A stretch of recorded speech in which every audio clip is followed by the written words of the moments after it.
Today, gamers, we are going to be reading your fanfiction! Woo! So, the last couple days, I have had a poll up, not a poll, a submission form of you guys to be able to submit your fanfics. And the last couple days you guys have, and I have polled, I think I have 20. I have 20 fics polled. I don't think we're gonna get through all 20 today, but I have like the good amount of them of either ones that I haven't read and looked really interesting, ones that I read a long time ago and remember that it was good, but don't remember everything, and the fics that have damaged me emotionally the most. There's like 3 on here that are like, we're doing them because I need you guys to know how much they've affected my mental state when I read these for the first time. So, we're gonna go through some fics today, chat. All of the fics today are pre-submitted, so we won't be taking new requests today. If we hit sub goal though, and we do another stream, we'll have another chance for more fics to get read, because I want to see if we can get through a lot of them today. And I will also say that we're sticking in one-shot territory, because I want to be able to get through a lot of them. So most of the, actually all of the fics today are one chapter, and some of them are longer than others, but they're one coherent thing. So we're gonna that's our plan today. How long will today be? Probably a good bit, because I'm committed to getting through these. But we're gonna do a little like dramatic reading. I'm gonna have the words pulled up on screen, but this is like your fic podcast. This is like your fic podcast today. We have fics from all over the place. There's a bunch of Fable ones, obviously. There's some Ajax ones. There's an MCCI. There's a Mythos and Magic one. There's some Ash ones. There's Hypixel guys. Yeah, there's some. Oh, and then there's a digging stream fic. Which I thought would be a good one to start off on here, from a game about digging a hole. So, so I've got some good things. Yeah, it's a fic podcast. It's a fic podcast today, and we're gonna have a good time.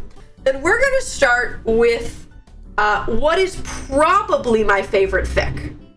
Chat, I have a feeling that you know which one I'm gonna say. But I think this is my favorite fic that I have read. There's a couple other really good ones, but this one is the top of my list, and it's a good, like, angsty middle ground. So, chat, we are going to start with Waterlogged. I've talked about this fic before.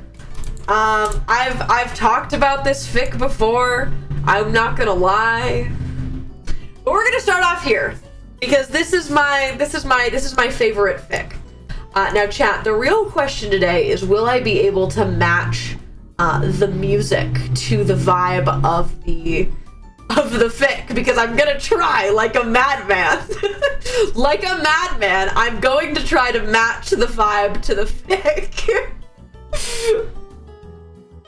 Alright, chat. So, once again, all of these are one-shots. I have pinned the link if you'd like to follow along, and you are welcome to. So, chat, are we ready? I will be your narrator. And once again, this fic is called Waterlogged by Echoes of Incoherence, who's written quite a few fics. I will tell you, it just gets kind of angsty. It's kind of hurt comfort type beat. I'm reading out some of the like trigger warnings, etc, etc. Yeah, here you go. Here's the actual trigger warnings: drowning, mentioned character death, panic, there's cussing, that kind of thing. A lot of you guys have put trigger warnings in the top of your fics, so there you go. That's where you're at. Are we ready? All right, is this close enough? I can technically make it slightly bigger, so I'll do that, chat, for you guys, so you guys can get the full. There you go. All right, here we go, chat. If Icarus thought they'd felt anxiety, it was nothing compared to what they were feeling now.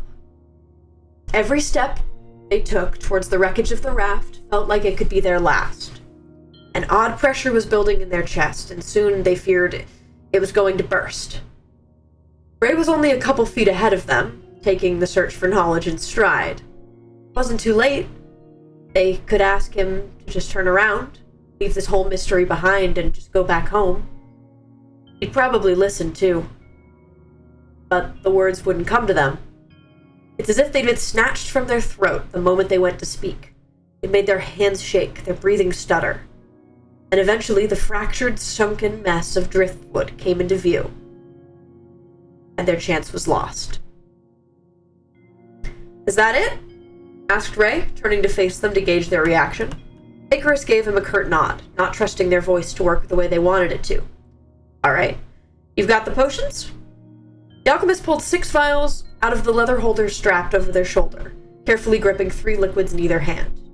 2 were filled with water breathing, 2 with night vision, 2 with respiration. It was new and experimental, but Ray said he could take full, deeper breaths without choking on them, so they had to have some faith in the draft of respiration. Even if they didn't work in water, they would rather have them just in case. They also didn't want to overwhelm their brother's lungs with water-breathing potions because of the toll it could take. So experimental triumphed over semi-reliable in their mind. They handed him a vial. They handed him 3 of the vials, 1 of each liquid, and 3 for themselves. They tucked the respiration draft back into their crossbody strap for safekeeping. "Water breathing first, since we know that one works," Icarus spoke shakily, trying and failing to keep the anxiousness out of their voice. This time Ray nodded back, uncorking the bottles shimmering in a deep blue, bubbles scattered throughout the liquid. Icarus mimicked the action. Next, they uncorked the iridescent indigo containers, light from the glass bouncing off the edges of the liquid easily. Tried and true night vision couldn't steer them wrong, right? Of course not. There was no time like the present. After both took a short breath of anticipation, they drowned the vials within seconds and dropped into the clear water below. The clarity struck them as soon as their eyes dipped into the water, but the night vision taking effect rather quickly. The raft colors were muted under the sea, yet still obvious against the harsh blue absorbing the most color. The shape itself was rather eroded, time aging and chipping away at the boat for what could only be centuries. What was left of the floors and general structure was now covered in algae and barnacles. The wood was rotten and warped in many spots. What was likely used to be masts now had a significant curve in their edges. Something panged in Icarus's gut. Something familiar, almost nostalgic about the boat hitting them roughly as they swam closer to the wreckage. Ray immediately started opening chests, possibly looking for something that the alchemist missed the first time. They simply hung back, lingering near the broken-down steps of the raft. Despite the water breathing, their chests felt tight as the scientist continued creaking open chests, eyes flitting over the contents before moving to the next. Their lungs felt like they were collapsing on themselves, similar to the last time they were here, but they desperately wanted to ignore the sensation. A mix of physical and emotional feelings made their head spin. Eventually, Ray finished his semi-search through the chests and looked back up to Icarus. "There's not much here, is there?" "Nothing I haven't already found, I guess," they responded, grateful that the water masked the thick emotion clinging to their throat. "Well, it's bright gold, that's for sure," he said, glancing around their surroundings as if to prove the point. "I'm just gonna take a look upstairs, maybe set up a DER, and then we can head out. That sound okay?" Yeah, that's fine," replied Icarus, bringing their arms up around their torso, a sort of shield against the odd things the sunken ship was evoking within them. Ray seemed to pick up on this and swam towards them slowly. "Hey, are you alright?" he asked quietly. "This isn't too much, is it?" It flickered in his gaze, concern, if Icarus had to guess. They didn't want to worry him. They'd gotten pretty sick of worrying their poor brother. Yeah, I'm good, Ray. Don't worry about me." His eyes still held a trace of that concern, despite their assurances. "Seriously," the alchemist threw their words out quickly, hoping they sounded relaxed enough to convince the man. "I'm alright. Just finish your science, research, whatever. I'm okay." Luckily at that, Ray let out a slight chuckle, something small, yet telling that Icarus had succeeded in hiding their discomfort. The laugh itself lit up something warm inside them, swelling until they could almost forget about the jigsaw puzzle of feelings worming its way through their sternum. Ray left their side, and those complexities came back to the forefront of their mind. As their brother made his way to the sort of upstairs, they felt a tightness in their chest double somehow. It wasn't like the potion could run out yet they distinctly remember adding redstone to the concoction to the extended time. Part of them wanted to grab the third unopened vial they'd set and chug it as soon as they'd done the others. But the little voice in the back of their head that sounded a little bit too much like Ray told them it was a stupid idea, especially to test alone. To add on to that, they were healing from the Quixus-inflicted wound. The bandages around their torso seemed to loosen slightly as a reminder of their existence. They didn't want to add or damage where they were recovering from. So instead of listening to the persistent drawn to alchemy, they stuffed their hands in their pockets of their jacket to stop the temptation, although they missed the support of their arms surrounding them had provided. It made them feel more secure in their own skin, no matter how stupid it sounded. Ray was muttering something above them, likely talking to his auras rather than them specifically. Icarus focused ever so slowly on their surroundings, listening intently to them, to everything to fill the time. Normally they avoided doing this because of how overwhelming it could get. They preferred to treat objects' voices like white noise. Only catching certain things when they needed to or when drowning them out became tiring. But now they were alone and uncomfortably anxious, so all at once they let everything become far more clear. I don't like it here. This place is spooky. Craft! What happened to the boat? Icarus? Sherbert, you okay? Go get Ray! Something feels wrong. Who was Ripley? Can we go home yet? Brothers! Guys, it's Raft. Crap. I'm nervous. A tidal wave of sound swarmed their slightly dulled senses. Words of concern, excitement, and confusion whizzed past their head and circled them in an instant. They clenched their fists in the pocket of their lab coat, closing their eyes and breathing deep to try and control the noise once more. Closing their eyes, they made them realize how much blood was seeping from not theirs. This isn't their eye. They're not all here. Violet-colored eye. It was harder to tell underwater, but it had certainly accelerated, if the pounding against their skull was anything to go by. Icarus pried their eyes open quickly, feeling their bodies stiffen and their lungs squeeze ever tighter. They wanted to leave. No, scratch that. They needed to leave. They looked to the top of the wreckage, spotting the familiar head of black hair, which hadn't moved from its previous position. They pushed themselves off the ocean floor and moved through the water to get to their brother.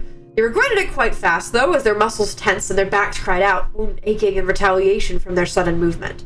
But they ignored it, opting instead for getting away from this cursed raft. Once they reached the scientist, they tried to call his name, capture his attention, but something stopped them. Water breathing acted like a bubble helmet. It created space to fit for not-guild people to breathe almost freely under the sea. This bubble also allowed for some, albeit muffled, sound to pass through water, but when Sherbert went to speak, they found their voice cut off by a cough. It was the silent depths of the crystalline liquid, but Icarus felt like they were suffocating beneath the shivering surface. Bubbles flew out of their mouth as they coughed, which startled them even more because they should not be coughing up anything, especially not. Their lungs protested in their harsh grasp, something pulling them closer, almost drowning them. Drowning. Icarus was drowning. Well, they were coughing up water they sure hadn't swallowed, so yeah, they were somewhat drowning. Just like Ripley. Shit. Before panic could overtake them fully, they grabbed onto Ray's shoulder, using their other hand to hit his arm lightly, or as quickly as they could underwater. He needed to pay attention right now, or Icarus could die. Their bodies shivered with that realization. Luckily, he turned to face them rather quickly, face shifting between confusing to worry in a matter of seconds. The alchemist wanted to speak to him, to reach out, to tell him what was happening, but the moment they tried to form any sort of word, more water was pushing, shoving, clawing its way out of their throat. Ray's eyes widened impossibly. Icarus? He called to them, bringing his arms up to their shoulders, shaking them slightly, if he meant to or not. They shook their head as best that they could and slapped their hands against their throat.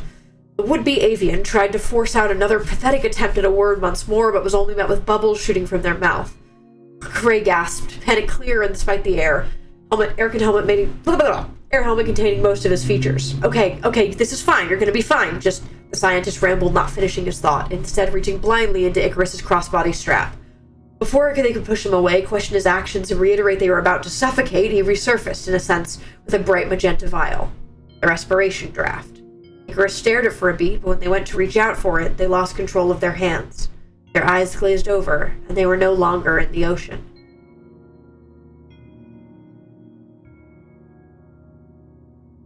The compass whirred in every direction, the force of the biggest wave, yet sending its true north cockeye. They watched as the water splashed onto the already soaked deck with a harsh slap. and pushed another barrel or two or thing overboard. Shit, they muttered to themselves, barely hearing their own voice above the fury of the sea. Their eyes darted around, searching just below the highest level they were currently on, looking for the captain almost feverishly. Eventually, they spotted the distinct hat rushing to the end of their ship. "Captain Aelin!" they called out to them, praying they could be heard over the waves. When they looked up to them with wide, nervous eyes. They continued, "I can't tell where we're going! What do you need me to do?" The captain glanced back to the horizon, filled with nothing but an angry tide. Ripley's legs threatened to give out beneath them as they waited for instructions desperately. "Go help Jefferson below!" Aelin bellowed up to them, their gaze remaining fixed on the sea ahead. "Captain, there's nothing more you can do up there!" They yelled, a bit more firm in their decision. "The sea's being a wicked bitch today, so go help Jefferson and make sure we can make it out of her tantrum alive!" They nodded, even though Aelin wasn't looking at them. They dashed down to the underbelly of the ship. Pipes lined the walls, creaking with the responsibility forced upon them. On any other day, Ripley would have traced the intricate paths and routes of the copper tubes along with their eyes, but today was not any other day. They ran full speed into the chaos below, eyes flitting around for a certain engineer. "Jefferson!" they loud out, praying to whatever god was listening to that he wasn't dead. "Jefferson, you in here?" Yeah, a familiar voice replied, maintaining a tone of sarcasm despite the terrifying situation. "Back here, Rip. Aelin told me to come help you down. Aelin told me to come help you down here." They replayed the captain's words in their mind. They walked towards the sound of the engineer's voice. They noted how somber they had sounded, even as they barked orders at them, like something Ripley couldn't see and only clicked for Aelin. "I don't know how much help you'll be at this point," Jefferson said as they came into view, crouching under a particularly low-hanging pipe. "Bolts are popping loose left and right. The pressure's completely blown, and okay." They snapped a little harshly, cutting him off. "Just tell me what I can do." He glanced up at them from behind the copper tube, working an eyebrow at their interruption. "You can start by letting me finish speaking, asshole." They sighed. Sorry, raising their hands in a mock surrender. "I'm just a bit tense. With good reason, I might add." He tilted his head for a moment. A silent agreement, before he pushed himself out of underneath the pipe. "Would you mind?" They reached out a damp hand and hoisted Jefferson up without a word. He nodded. "Good. Now help me with the..." Jefferson was cut off once more. Not by Ripley this time. Instead, it was the sound of wood cracking, splitting, splintering slightly further away from the pair. A couple planks gave way, and a steady funnel of water started flooding into the lower deck. They said in unison. Jefferson reached behind him and grabbed a large piece of old plywood he had lying around. For what purpose, Ripley didn't know, and sprinted down through the tear in the boat, the navigator not far behind. "This isn't gonna cut it," the engineer said, comparing the size of the plywood to the size of the hole. "It's too fucking small." "Okay, then we'll what? Then what? I don't know. Do something, I don't know," Ripley shouted back, gesturing around wildly, panic settling in around their bones. "What can we do, Rip? We can't fix something this big with what we have." Don't. They raised a shaking hand to him. "Don't say that." Ripley swallowed thickly, heartbeat soaring in their ears. Water was already wrapping their ankles, and they started running back to where they knew Jefferson's supplies were, and he was following close behind. "Face it, Rip, we're done for." No, we aren't." They rummaged through the toolkit after toolkit, looking for something, anything that could fix this impossible predicament. We have to find something to patch the hole, right? That's easy shit. We fixed way worse with less." Ripley, "I just need to find the thing you used last time. What do you call it again?" Rip, "I know you have it in here somewhere, asshole. Can you just help me fix this?" Ripley! The navigator whirled around, panting heavily. Jefferson was staring at them with what they could only assume was pity in his eyes. "Oh, don't fucking look at me like that." The engineer walked forward, splashing the water, which was now up to their knees. And as he did so, he reached a hand up to their cheek and pulled away with something wet on his fingers. A tear. "We're not making it out of this one, Rip." He spoke sadly, giving them a small smile to show some form of sympathy. "This is it." No. They shoved past him, shaking their head repeatedly. "No, this isn't, okay? We're gonna be fine. Jefferson, the storm's gonna pass, and we're all gonna be fine. Ripley, you know that it isn't." "No!" He spun around to face him, gasping at the water risen to their chest within seconds. "Whatever the fuck you're going to say, save it. We're not dying here, all right? No, we can fix this. We always... Not this time." Jefferson moved closer to them. "We flew too close to the sun," or whatever that story you always tell all the time says. We aren't fucking Icarus! Ripley snapped back, slamming their head into the water, splashing it around them. We can think of something! We can... Remember the first time we installed the navigation system? What? You had no clue how to use the thing. Every time you turn it on and check the cords, we'd be going the wrong way. Every fucking time. How is this relevant, Jefferson? I had to talk you down for throwing yourself overboard. He laughed, clearly fond of the memory. We planted a bunch of flowers that day, just to calm you down. Ripley felt their chest tighten. They're gone.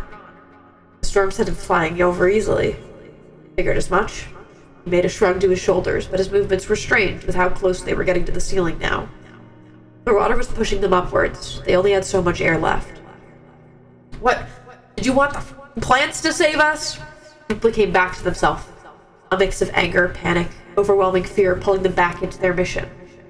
Just shut up for a second. I need you to use that thick skull of yours so we can fick a way out of this mess, alright? There is no way out of this, Rip. Yes, there is. We just have to... His arms were wrapping around them, trying to pull them into a hug. What the fuck are you doing, Jefferson? Let go of me. He wouldn't. Motherfucking Jefferson, I swear to God. Swear to whatever God will listen that if you don't let me go... They started pounding against his chest, straining to push him away. He was only a little bit taller than them, but he would always be stronger. Jefferson, please! Ripley begged. Finally, feeling hot tears rolling down their cheeks as they gasped breathlessly. Please, let me go! I can fix this! I can! Their words were muffled by the engineer's shirt. Light drained out of them. Their punches to his chest were failing limp as he pulled them in and completed the hug properly. They wailed into him, terrified and helpless. We're gonna be okay, Ripley. He hushed them, rubbing circles into their back. It's gonna be okay. I'm so scared, Jefferson. I know, Rip. Me too. I don't want to die. They cried. We're not going to. We're not? Nope. We're gonna fix this whole thing. We're gonna get out of the storm really soon. Ripley sniffed. Can we get some flowers again? They allowed themselves to think of the future they would have after this. They knew deep down they would never get there. They were too distraught to care. Of course.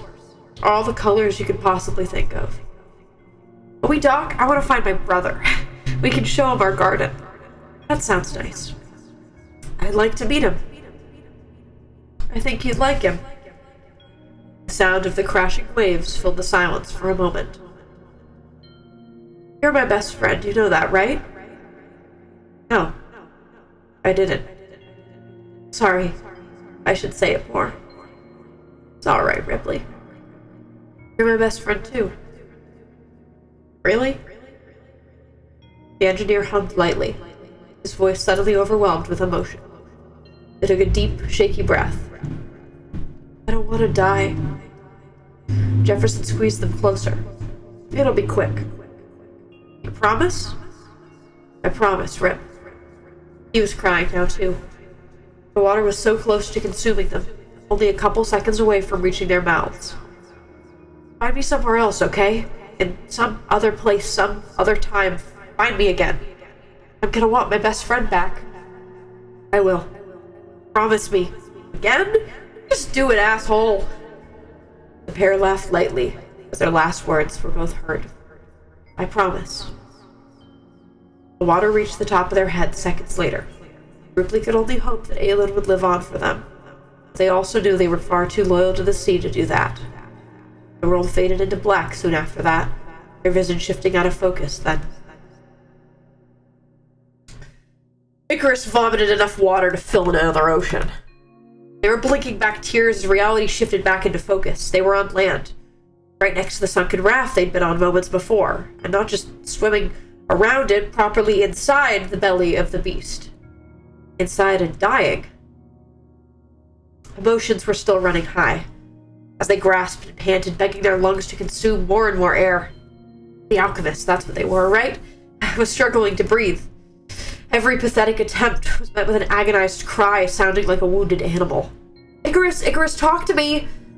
A voice, familiar and comforting, called to them, Ray was here, their brother, their friend, was at their side.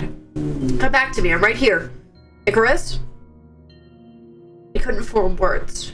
Every memory hot and fresh in their mind, they just died. They died with a man they could only guess to be their version of Centros. That motherfucker had lied. It wasn't quick like he promised. No, it was painful and blindingly so. It was only when the world faded and it felt like their head was exploding from the pressure that they'd felt the smallest, briefest sense of relief. Icarus didn't know how long they'd been stuck in the memory, but it felt like another life. They had memories of a brother, one nearly identical to Ray, of a crew that they loved like family, of a home being crashing on the waves. And they'd been ripped out of it. Ripley's life had been stripped away from them mercilessly. They'd gone kicking and screaming, but they'd gone nonetheless. Icarus mustered enough strength to grab at Ray and pull him close.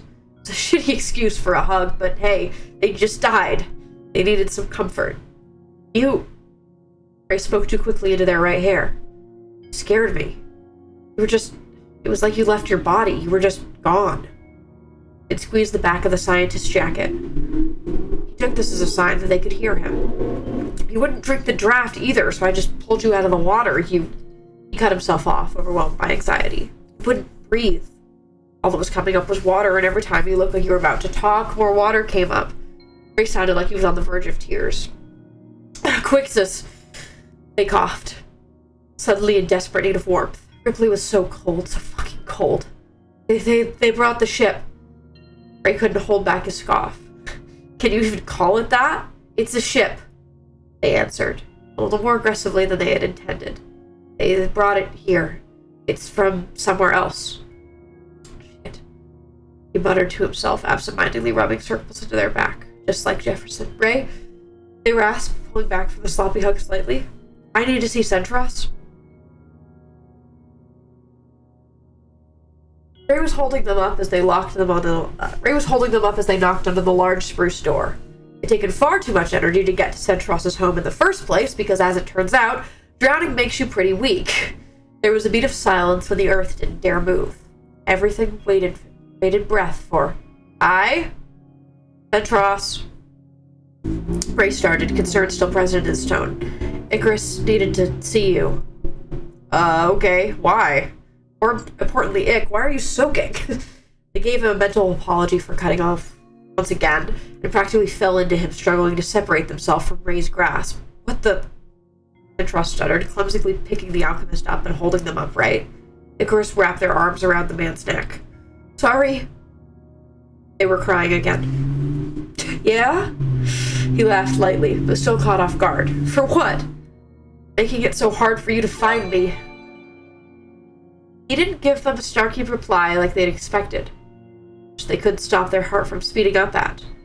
They focused on the fact that he was real, and here, and alive. It's been a bit of a day, they heard Ray say from behind them. I don't know exactly what they saw, but he took a shaky breath. They were gone for a while, at least to me. What do you mean to you? I fucking died. Icarus wept into him, trying to pull apart which memories from this life are a past one or another one altogether. Part of them immediately regretted dumping that on him, but the other, far more broken and far larger, needed someone else to have some semblance of idea of what the experience was for them. They didn't want to keep it all bottled up anymore. Rather more confusion or potential mockery, Centros simply stiffened. How? We drowned? Damn. Shitty way to die, I guess. It was. The Reaper hung against them, not like the engineer had. It was eerie, the similarities and differences between Centros and the other, Jefferson. They both looked nearly identical, spoke the same way, with the same prickly exterior. But Icarus tried to think about the differences. No matter the time, pieces of before Icarus had arrived, and Ripley's body were shifting and piercing into their mind. Jefferson wasn't as isolated as Centros. He had a small but loving family. He was made for life on the water. Centros was quieter, yet more abrasive. But he was also more aware, more attuned to the environment he was met with day by day. He was a far better fighter. The shards mingled and meshed in their head, blurring their vision ever so slightly. Well, we'll just avoid the water for a while, okay? Please. I promise. They took his word, knowing how much heavier its worth was in this world. Later, Ray would take Centros to the second raft and recite the events of the hour or so they'd been out there. He would not see the things Icarus saw, but would feel a sense of understanding dawn on him as the day turned anew. Later, Icarus would lie awake thinking of Ripley's life, the best friend they didn't really have here. They'd been through different traumas, different choices made, but ended up the same person, more or less. Centros and Icarus had different baggage than Jefferson and Ripley. Here, they weren't best friends, through thick and thin. Here, they'd been friends, then bitter rivals to sworn enemies, then to whatever they were now. Jefferson and Ripley were not them. But the comparisons would linger, and the similarities would shine brighter against the amalgamation of a life Icarus had peeked into, yet knew all too well. Later, Quixus would struggle. Wonder if bringing the raft into Icarus's creation's realm was such a good idea. Wow! Oh, dude. This one gets me. I think I've read this like 4 or 5 times, and god damn. It freaking gets me. I can see why. I sure hope it does. Oh, dude, it hits to me, and it hits to me really hard. Ooga booga. Oh. Ooga booga. There we go. Had to change my thing. It's so in character. It is. That's one of the things that I find really good fics that are written in character. Hit really hard. They hit really, really hard. Okay. Let's do something chiller. Thank you, Kylapon, for the 3 months. Alright, chat. Can we get some A-ups in the chat? A to the Y to the U to the P, P to the U to the Y to the A. A-up, A-up.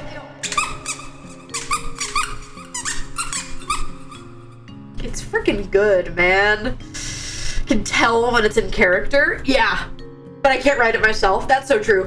It's one of my favorites for writing because I tried so hard on character. Yeah, because like it's specifically like in character, and in character in the way where you're dealing with 2 versions of them and making them different enough, but also like I have big respect for how you did that, because like all of the Sherbs have different like mannerisms and that kind of thing, but actually like getting that in writing is fun.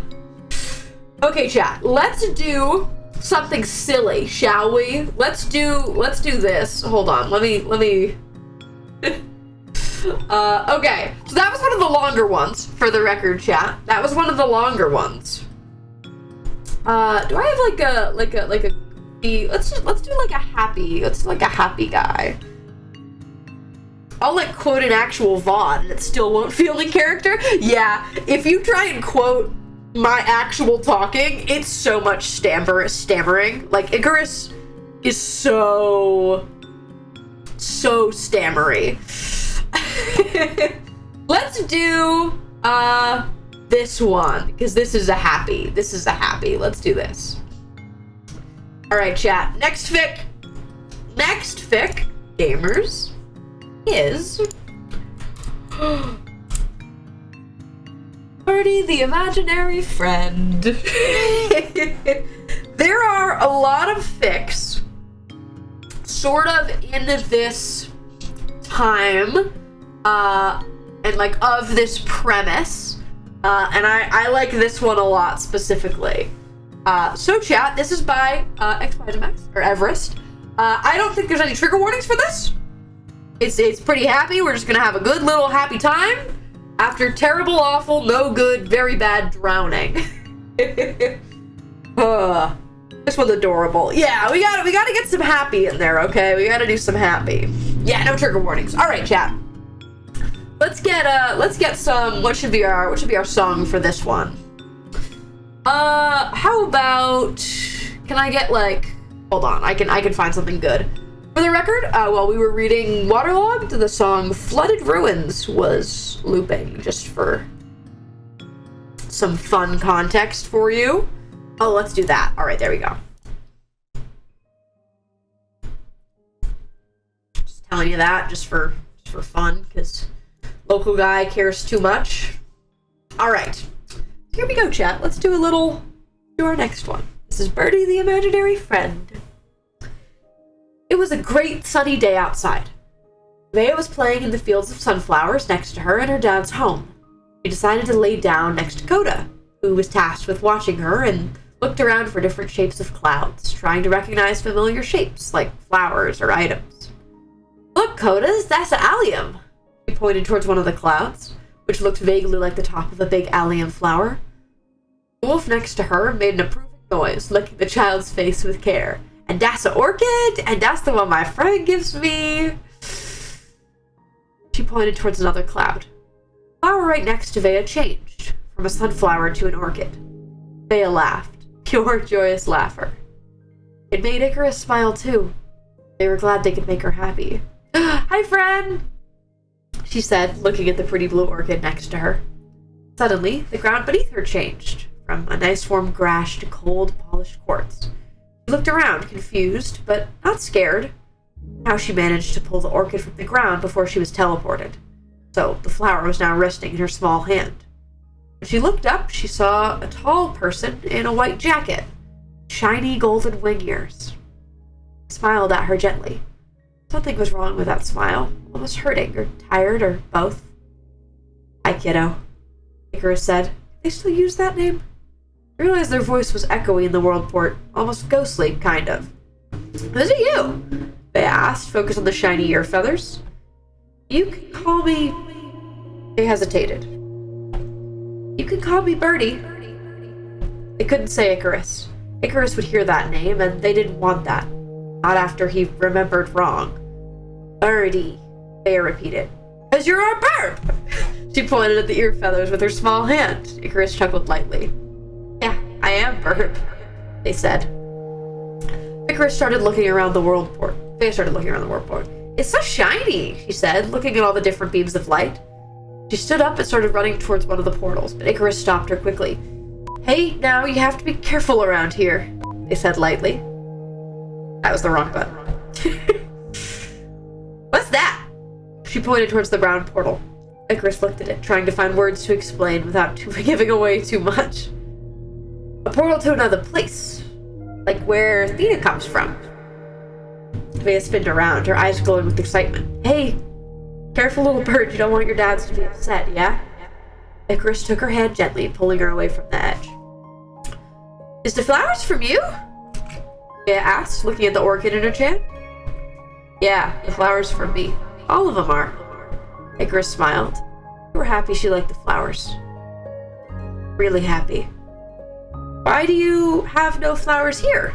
Vea asked, looking up at Icarus. Flowers don't do well here, they said, in a tone of sadness in their voice. They looked down at the quartz floor. For yous. You needs flower. Flowers good and makes me happy. You get flowers too. Vea smiled and handed Icarus the orchid she held in her hand. Icarus froze for a moment. For them? They didn't have anything for them here. It was either too dangerous or wilted. Besides Charles, he didn't count. He was just annoying. Yeah. Looking at the girl in front of them, he couldn't reject the gift. A gift that was originally from them. He took the orchid gently, making sure not to injure it. It felt so weird. Weird being able to touch something that wasn't quartz. Something that was alive in its own way, something natural, not stone. Oh. Thank you. Icarus responded after a while. They didn't expect this. They didn't know what to say in that moment. You give me gifts all the time. Yeah, I suppose I do. Icarus slowly nodded. Icarus backed up to the yellow portal. I think it's time for you to go, kiddo, they said. Gotta head back to your family. Coda to get nervous. They continued lightly. Yeah, I want to tell them about this place, and the colors, and the flower. The child laughed lightly. Can you do one thing for me? Icarus asked. Maya looked like she was listening. When you tell your dads about this, can you call me your imaginary friend? For me? They said. What's imaginary friend? Maya asked. It's a magical friend that others can't see, Icarus explained. This wasn't a lie, right? Not fully. They weren't used to lying anymore. It'd been so long since they last talked to someone. No. Okay, thanks, Birdie, the imaginary friend. Maya smiled. 1 second she was still in the world port, the other she was back in the sunflower field. Coda ran up to her quickly and licked her face. She was so excited to tell Papa about her imaginary friend. Wow. It's so cute. It's so cute. Let them be happy just for like a little bit. A smidge. A smidge. So weird to be hearing red. The baby. The baby. Alright, chat, I'm taking a hydration so that I have the ability to cry more when we go through this, we go through the rest of the list. Okay, chat. So, let's go to something in the middle ground. I kind of want to go to one of my favorites. I want to get the ones that I really, really want to get into stream today. I want to go to those first. So we're going to do one of my favorites, and I'm gonna tell you guys that this is the first of many young Icarus fics because I really like young iDuo and young Icarus, so this is one of my favorites. So chat, next fic we're gonna do is Do You Need to Hide by Puffin! Shout out to Puffin. Genuinely. Big shout out to Puffin. I absolutely love this fic. And there's a lot of fics where I think that Daniel and Fable is written really well. I think it's really, one of my favorite things is when they get, like, Fable's speech pattern right. And this is one of them. This and like the zombie apocalypse that you really hit that. Yeah, so here we go, chat. We're gonna do this guy. This is by Puffin. Big shout out to Puffin. Love and appreciate them. All right, this one goes over a good period of time. So here we go. We're gonna do this. Oh, Link. Yes, running with Link. It's me. I'm running. Link from Zelda. All right. Here we go. Our trigger warnings for today, just like complicated family relationships, nightmares, a little bit of self-deprecating and overworking, but nothing too crazy today. Nothing too crazy. All right. Local guy cares too much about this, so here we go. You need to hide. The words caught the god of creation by surprise, and his response was not quite as dignified as it perhaps ought to have been. He more sputtered than asked, what? Isla laughed. I said, do you need to hide? Fable straightened his back and brushed some non-existent dust off his suit. What do you mean? Princess of Morningstar Kingdom gave him a pointed look.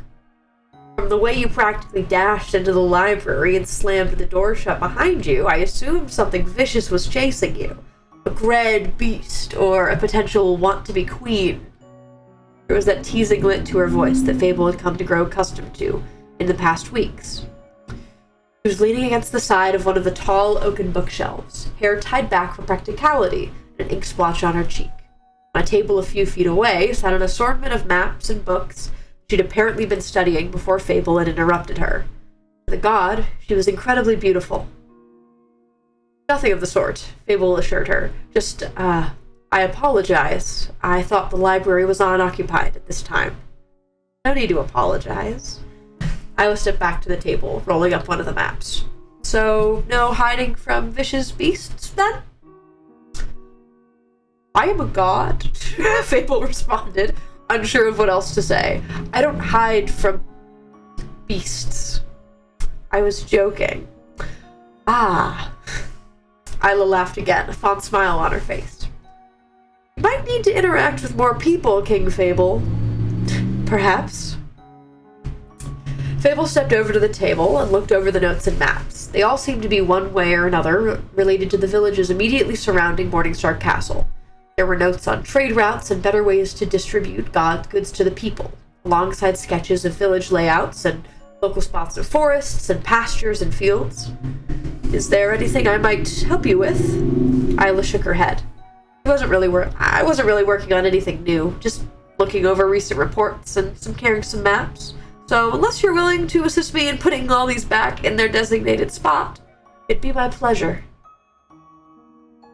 For a while, they worked alongside one another in comfortable silence. The only sound was the rustling of parchment and paper being rolled up or folded, then put back into their respective spots on the shelves, or into the carefully labeled folders in a small wooden archiving desk. May I ask, Isla said after a while, pausing in front of one of the shelves, the map in her hands, what brought you to the library in the first place? The god took a moment to answer. Would you believe me if I was looking to spend time with you? No. Ah, Fable nodded to himself. Truth be told, I was looking for some peace and quiet, I suppose. You could have told me to leave if I was bothering you. You could never bother me, Your Highness. He took a long breath. I am afraid I grew rather frustrated with myself, so I was looking for a place to cool down, I suppose. Kyla hummed in understanding. Frustrated how? Fable pushed through his hair, tucking some strands behind his ears that had grown out in the recent months. Distantly, he thought he needed to clip it short again sometime soon. There is so much happening, he explained slowly, and the people, my people, are suffering, and I am a god. I should be able to do more. I should be doing more, but my powers seem to be more and more limited as this war goes on. His shoulders slumped. I apologize again. I shouldn't be burdening you with my worries on top of everything else. Nonsense. A hand came to rest up on his arm as he looked around, gold eyes locked with grayish-blue ones. I asked you, did I not? That you did. Isla nodded.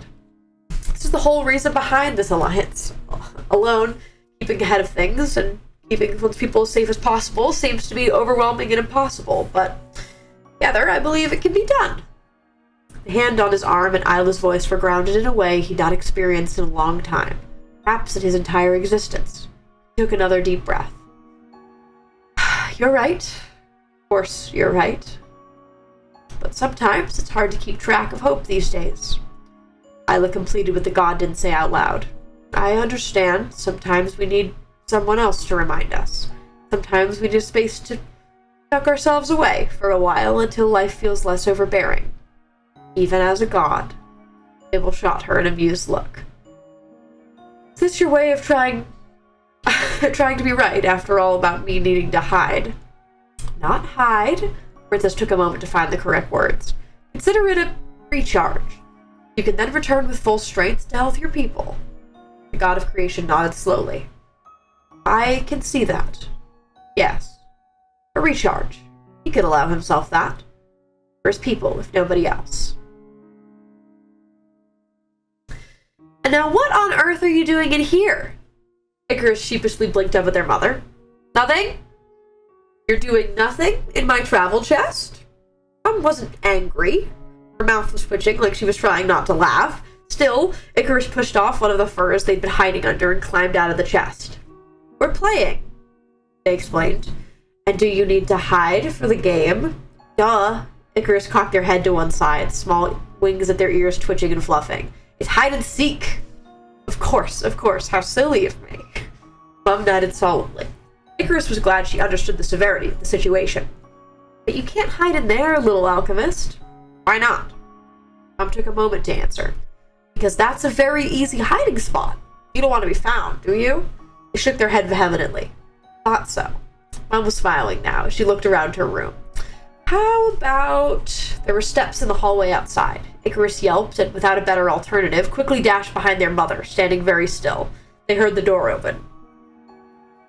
There might not be a small prince hiding in here, no? Dad's deep voice asked. Icarus held their breath. No prince in here, Mom said. Dad hummed. Really? I could have sworn I saw them come along in here. Mom was behind a small table with a long cloth on it. Reaching back behind her, Mom subtly nudged them towards it. Icarus tried their best to make no sound as they dropped to their knees and crawled under it, hiding beneath their mother all the while. Once safely hidden under the tablecloth, they peeked up at their parents. Light gray fabric was a little bit see-through, so the young prince could make out the shape of both Mom and Dad easily. Luckily, it seemed as though Dad couldn't see them. Good. They were determined to win this round of the game. I hope they've not been keeping you too busy, Mom said. Dad shook his head. They've been energetic today, but never too much. Good. Mom winced, rubbing a hand along the side of her belly. She did that a lot lately. Auntie Soul said it was because if there was a baby inside was kicking her.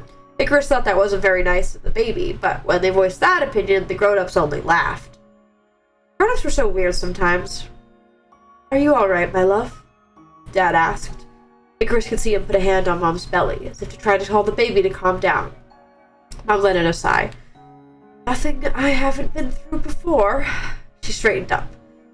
Now, I believe you have a prince to find, or is the great King fabled to accept defeat in this game of hide-and-seek? Dad laughed. I have always found them yet. Uh-huh. Mom sounded like she was smiling again.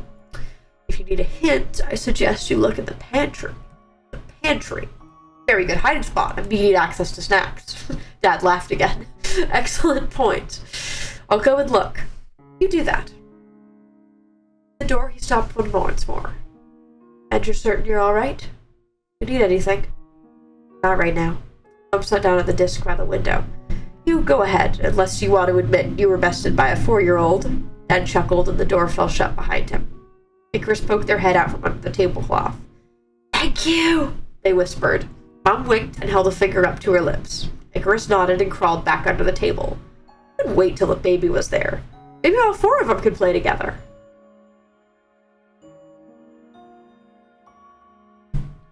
Moving on. Moving on. I just like them. Alright. The storm seemed to just keep on going. It was rattling the window frames and making roof beams crack. Rain was drumming against the windows, and every other minute thunder would roar or lightning would flash bright enough to illuminate a room.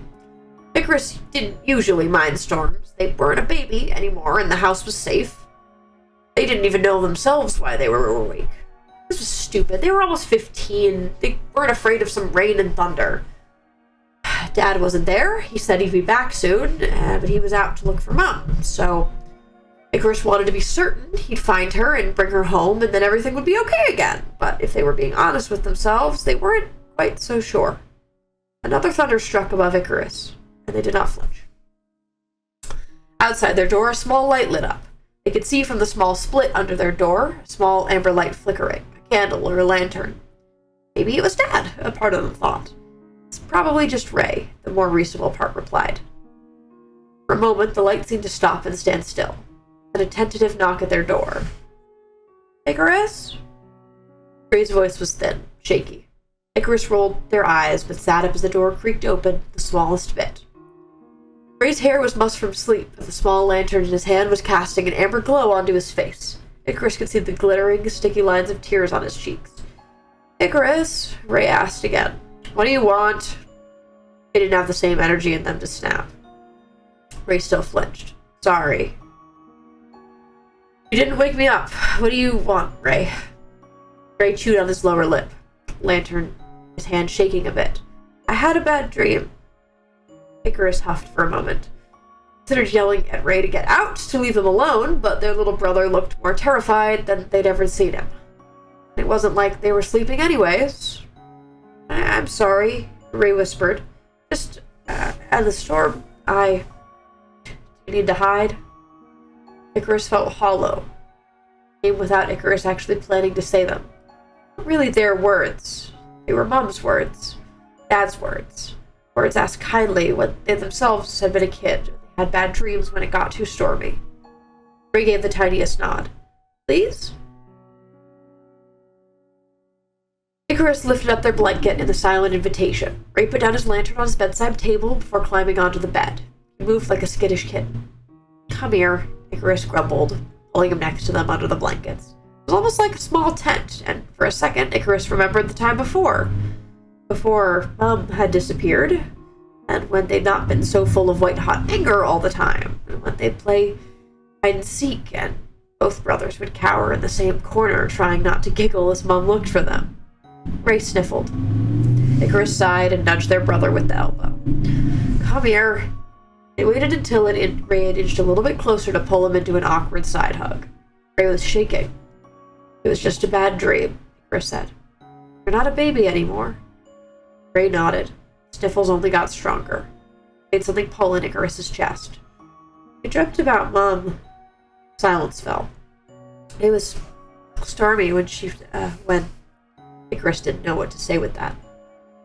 He'd guessed that Ray had seen something that night when Mom had disappeared, but they didn't know what. Ray hadn't told them.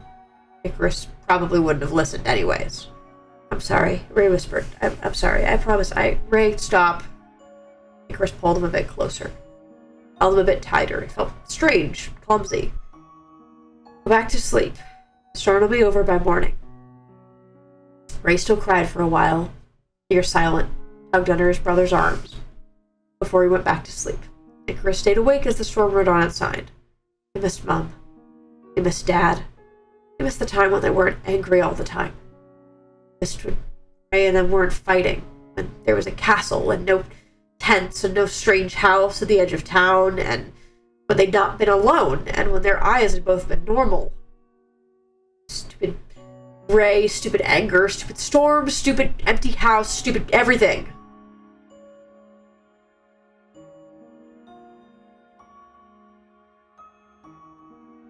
The flames were crackling and flickering in the small fireplace, and together with the numerous lanterns and candles, it bathed the observatory in warm golden light. Wolf was humming to himself as he cleaned up some small bits of paper and dried leaves and sorted books that had been left out back to their shelves.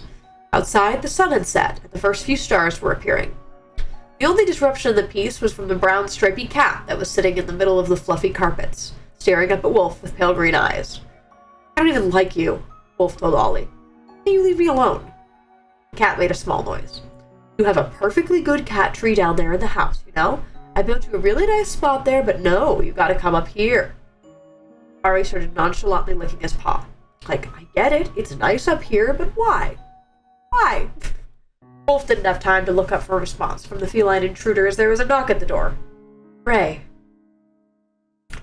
Scientist looked, to put it kindly, frazzled. His braid had come half undone, and the circles under his eyes were so dark they almost looked like bruises. He was in his sleep pants and gray shirt and cape haphazardly over his shoulders as it wrapped around him. Hi. Wolf stepped aside and let him come in. Quickly shut the door to keep out the night's chill. What's wrong? Why are you up so late? Ray sighed. He seemed exhausted, and Wolf's heart twinged at that. He gently placed one hand on Ray's cheek, nudging him to look in their eyes. Starlight. Ray leaned into the touch and exhaled slowly. I just can't find rest, I guess. There's so much to do, and Wolf wrapped his free arm loosely around Ray, waiting for him to relax in the half-hug. And it's like my mind won't stop spinning and racing, and every time I am just about to fall asleep, I startle back up with another thought, and I just... Wolf hummed in understanding. It's so much. I can't make it stop, and I should pull myself together and just do what I can, because people need me, and hey, No, no. Wolf shook his head for emphasis. You don't always need to be working, Ray. Everyone understands. Need breaks, too. I know that. Well, logically, I know that. Ray's eyes closed for a moment as he dropped more against Wolf's hold, taking in the warmth of his boyfriend's hand out against his face. I just can't get my head to stop. Just keeps going into a spiral, and I... Do you need to hide? Such a simple question. Just 5 small words, but Wolf immediately noticed some the tenseness seep from Ray's stance. His shoulders dropped a bit. We can hide if you want. Got that big old bed. Lots of blankets. Ray nodded. Please? Wolf felt a smile tug on the corner of his mouth. Of course, Star. He wrapped his arm more around Ray's shoulders and walked him upstairs and then over to the bed, gently pulling him down with them until they were both curled up between the many, many pillows and blankets. Ray's head was resting against Wolf's chest, and Wolf was carefully undoing his braid and brushing it through with one hand, whilst the other remained intertwined with Ray's. Do you want to talk about it? Ray took his time to think about it before he answered. I don't know. I just want to be here and hide from the world for a bit, if that's okay. Of course. Wolf pressed a gentle kiss onto Ray's hair, and gently tapped a finger under his chin to have him tilted up his head so he could give him another kiss on the lips. We can stay here as long as you want, Starlight. Ray chuckled. Forever, then? Yeah, Wolf waved his head from one side to the other. I think our other boyfriends would probably miss us. Ray laughed. Well, tough. They could come up here and join the cuddle pile. Sounds like you thought that out. Wolf kissed him again. Maybe that's what we'll do tomorrow. Message them to come up here. They can bring more blankets and food, and we can all hide from the world as long as you need. Ray nodded, a soft smile still on his face. That sounds kind of perfect, honestly. Something small with sharp needle-like claws jumped onto the bed. Wolf groaned. No, perfect would be if that demon would leave. He's a cat, not a demon. He's mean. He's a mean demon who won't leave me alone. Ray snorted. You do realize you're a tall-ass warrior, right? Yes, and my biggest rivalry is with a cat. What about it? Ray laughed and buried his face in Wolf's chest. Wolf wrapped his arms around him and pulled more blankets higher around them, both for the cuddle factor and as a defense from Ollie. I love you, Ray whispered. I love you too, Star. Thank you for letting me hide here. No need to thank me for that. Wolf placed another kiss on Ray's hair. Like I said, we can stay here as long as you need.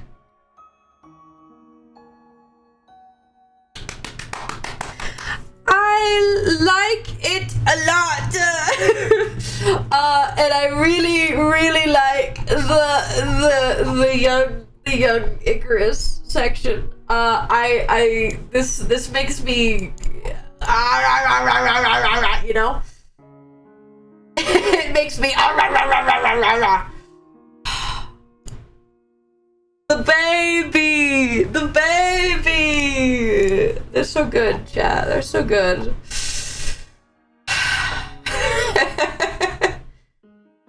Such a cute connection with each part. It is! It's really good!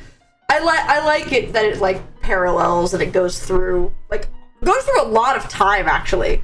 Your voice reading is so good. Thank you, I'm doing my best. I'm doing my best to do voices. I hope you guys can tell who's who.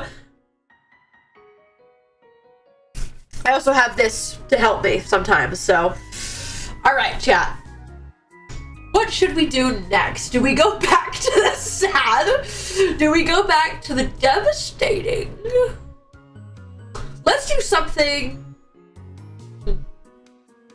Let's do something not Fable. Let's do something not Fable. Let's do this. This is just kind of hype. Alright, and it's short. Alright, Mythos story. How did you know? It's the Mythos one! I literally pulled it up. Alright, chat. Next, guys. This is Snake Tunnels by Kylapon. This is one of the Mythos and Magic fics. which, if you're not familiar with, is the D&D campaign that Hey streams on Twitch, where me, Beck, Art, and Meta play in a kind of Greek-inspired campaign. And Beck and I are both Gorgons, and our guys are brothers, Pericles and Mal. And there's a couple of Mythos and Magic fics, but this is the bustin' one. Beck sent me this when it came out and was like, "Oh my god, they wrote Snake Brothers," and I went, "Yay, Snake Brothers!" And that's exactly how it makes me feel. So, chat, are we ready? No, there's no trigger warnings per se. This is just, I don't think it's trigger warnings. Let's find a nice little song to listen to while we're here. Let's do like Little Nightmares. No. Yeah, no need to worry. Yeah. Okay, let's do this. No, that's way too happy. What about this? No, that's an Isla song. I can't use that for here.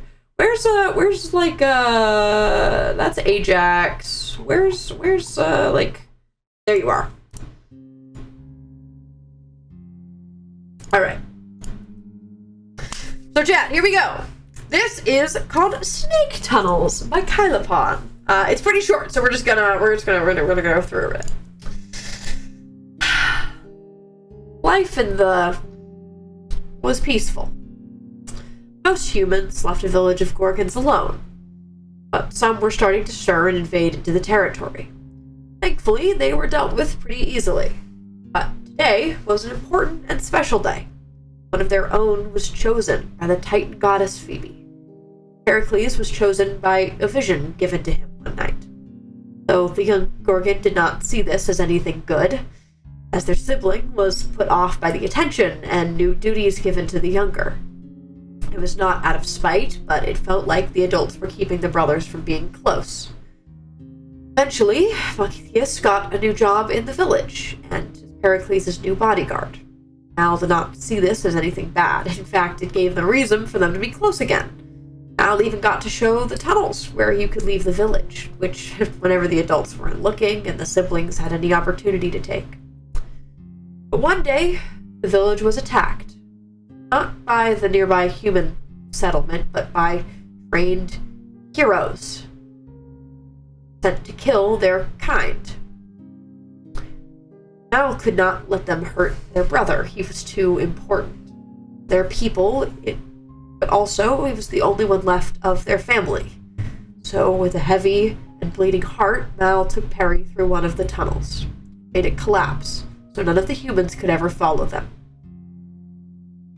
The panic had left Perry very scared. Not that Mal was faring any better, but he had to be the strong one, toughen up their brother in the event that Mal died. So Mal always kept a rough exterior, keeping anyone who got near them at pole's length. That was until they met two strangers. A very strong-looking harpy and a kind-faced centaur. Both seemed not to want to cause the brothers harm. Mal even noticed how Pericles would be open with them, even letting the harpy, whose name was Rye, when Mal finally paid attention, pet his snakes on his head. The centaur was an unusual one, always making weird jokes or reassuring notes when the brothers seemed scared of a situation, even going as far as talking with the humans and making a deal for all of them to eat. It seemed Arlos, the centaur, knew how to deal with humans in a friendly manner. He'd only been around for their... Mal couldn't let that train of thought continue, not wanting to get upset with keeping their emotions down for so many years now. One day, Rye had come back with an idea for the group to get money. There was the legendary Hyperion Games approaching, but they needed a horse, a charioteer, and a rider. Rye suggested that he could be the charioteer and conveniently found some magic rings that when the group wore, they could hide their identities. Mal and Perry both instantly took the rings as a hiding look similar to humans. Though Mal chose a more monogamous appearance, they didn't see a reason to appear more feminine or androgynous, more feminine or masculine to appease anyone. They never saw themselves as a specific gender in general. Rye had a little harder of a time, having to hide more features that showed their harpy traits, and the next hardest was Arlos. But first, Arlo would wonder why they needed to hide himself. After all, his kind was not scrutinized by humans as harshly. But then he got an idea and made his human half look like an equine face and neck. He realized that they could be the horse to pull the chariot. Now all they needed was a driver. And that was how this misfit of a Titan spawn became a strangely endearing family. Yay, brother! I love Mythos, chat. Mythos bring me a lot of joy. Mythos bring me much joy. Aw, a short little guy. I love them. They're good. Okay, chat. I think it's time to get into another sad. Now, chat, I have, okay, so I have a lot of, like, mid-tier ones. I have, how sad do you want to go? Because there was a fic that I have referenced a couple times on stream that is the fic that has messed me up the most. It's so sad and angsty, but this is the one that I have read that messed me up the most, like, emotionally after it. Other than, like, did it make me more upset than Passerine? Maybe. I'm not even talking about, like, Fable fic. I'm just talking about in general. This is make us cry. I want to cry. Okay. I have it written down, by the way. I have a list of all the fics. This one is written as the terrible, horrible, no good, very bad fic. Hey, character death? No. It's just terrible angst. I hope Echoes is still here. So, chat, I'd like to bring you all to, repetition. This is an old fic, and it destroyed me. It destroyed me. So, I will give link. I will tell you guys, this is a season 1 prison fic, okay? The premise of it is, I will tell you all this.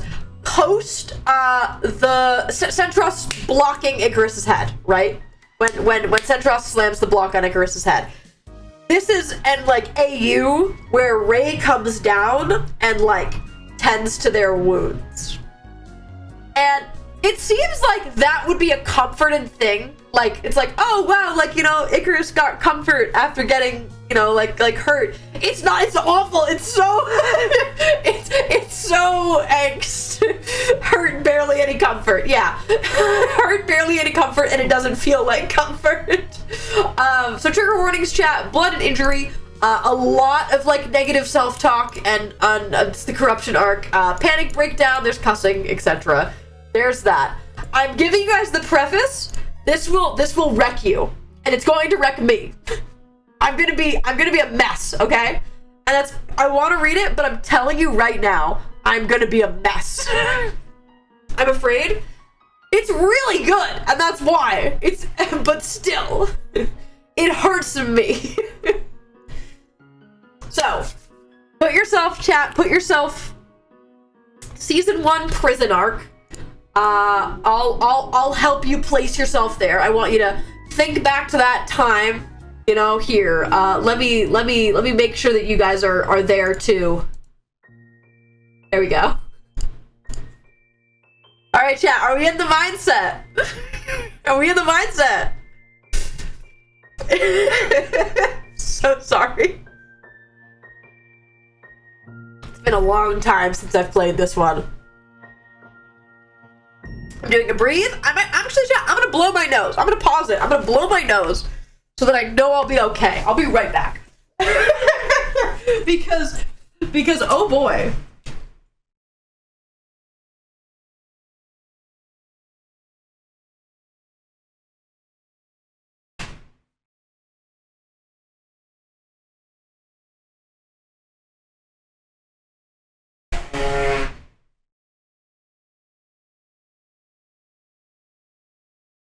you guys hear my little trumpet sound of my nose blowing? Did you guys hear that? That was evil. Oh no, it's coming back. Oh yeah, good. I'm so glad. I'm so glad you guys could hear that. Okay, chat. It has been a long time since I've read this, and when I did read it, it was like 3 a.m. and I was crying in my bed. Like, I'm gonna be really open with you. This like destroyed me. And I was like, after I read this, I was like, I cannot go to bed. I need to find a comfort fic. So here we go, chat. All right. Oh boy.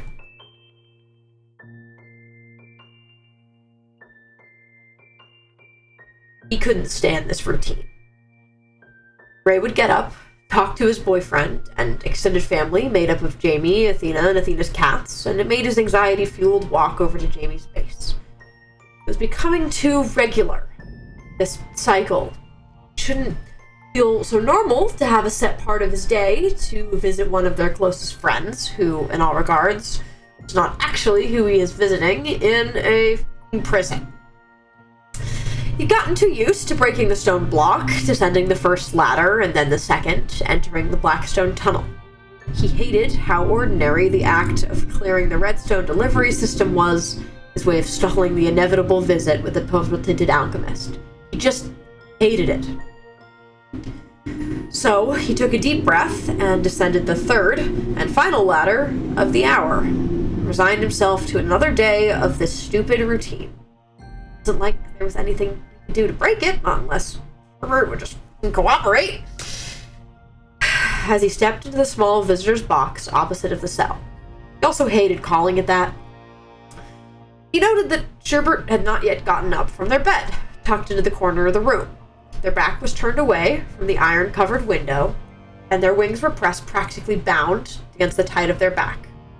Gods, that couldn't be healthy. Sherbert, Ray tried, trying to keep his voice soft and non-accusatory. The avian always seemed to find a way to get pissed at Ray, even if he'd done quite literally nothing. It was infuriating, to say the least, but he knew that yelling at them wasn't going to get them to listen, so he succumbed to the painful repetition once more. They didn't respond. Maybe they were asleep? They were shaking, violently, if he dared to acknowledge. There was a chunk of crying obsidian weeping onto their bed. That couldn't be comfortable. Gods, what was he doing? Sherbert, can you talk to me? He held back the please on the tip of his tongue, clamping his mouth shut. The alchemist still didn't respond.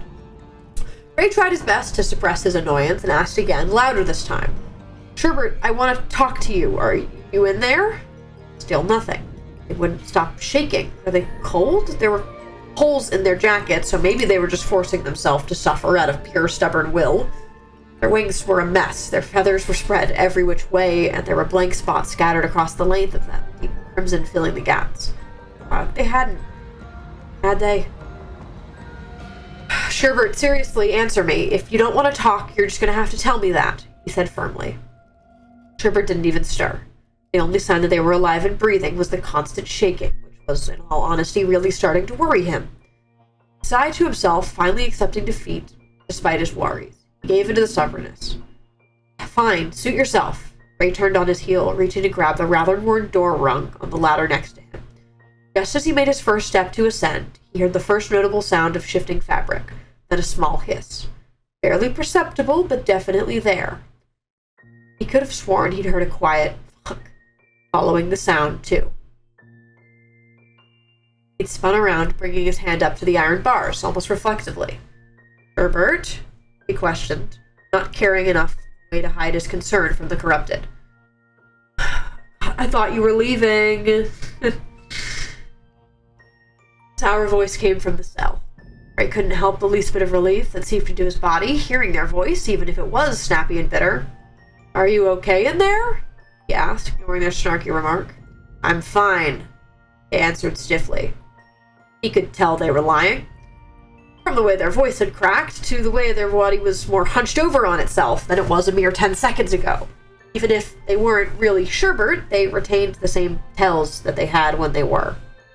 I doubt that, Ray shouted back. Just tell me what's wrong, Herbert, and maybe I can help you. Why the fuck would I want your help? The alchemist snapped. Considering this box is also what you would have decided to call help, I'd rather die. Ray's blood boiled, and if steam could be pouring out of his ears, it would be. Why is he even trying to help them? I'm doing this to stop you from dying or killing someone else. Ray whispered the last words under his breath, but Sherbert seemed to catch it anyways. Really? Are you still pissy about Haley? I told you that was his last straw. You were doing what you needed to. He cut them off, quoting them nearly verbatim. Yeah, well, honestly, I think that's bullshit, Sherbert. I find it hard to believe that murdering an innocent bystander was something that needed to be done in the name of Endirian. Ray rattled off, taking the opportunity to pace around the visitor box. I mean, she hasn't talked to you at all since Haley, right? So clearly that was what you had to do. He let his sardonic tone freeze from himself. She was talking to them so much before.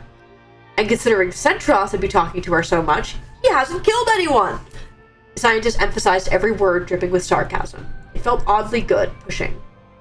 After everything their not-friend put them through, venting all of this, just being able to be angry, being able to say what's been feeling felt good.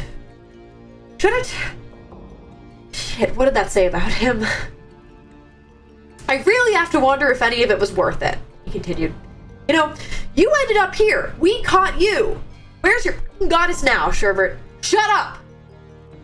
The corrupt voice screeched. Sherbert shot up and turned to face him, finally, and what she saw threw him for a loop. So much so, he almost missed it. Maybe it's because of the average amount of blood that they had on their face, but then he realized it was on the wrong side of their face, and he reacted. A slit in their eyebrow that most definitely wasn't there before was bleeding profusely. It was long and jaded, reaching the top of their forehead, the middle of their cheek, heading into their hair.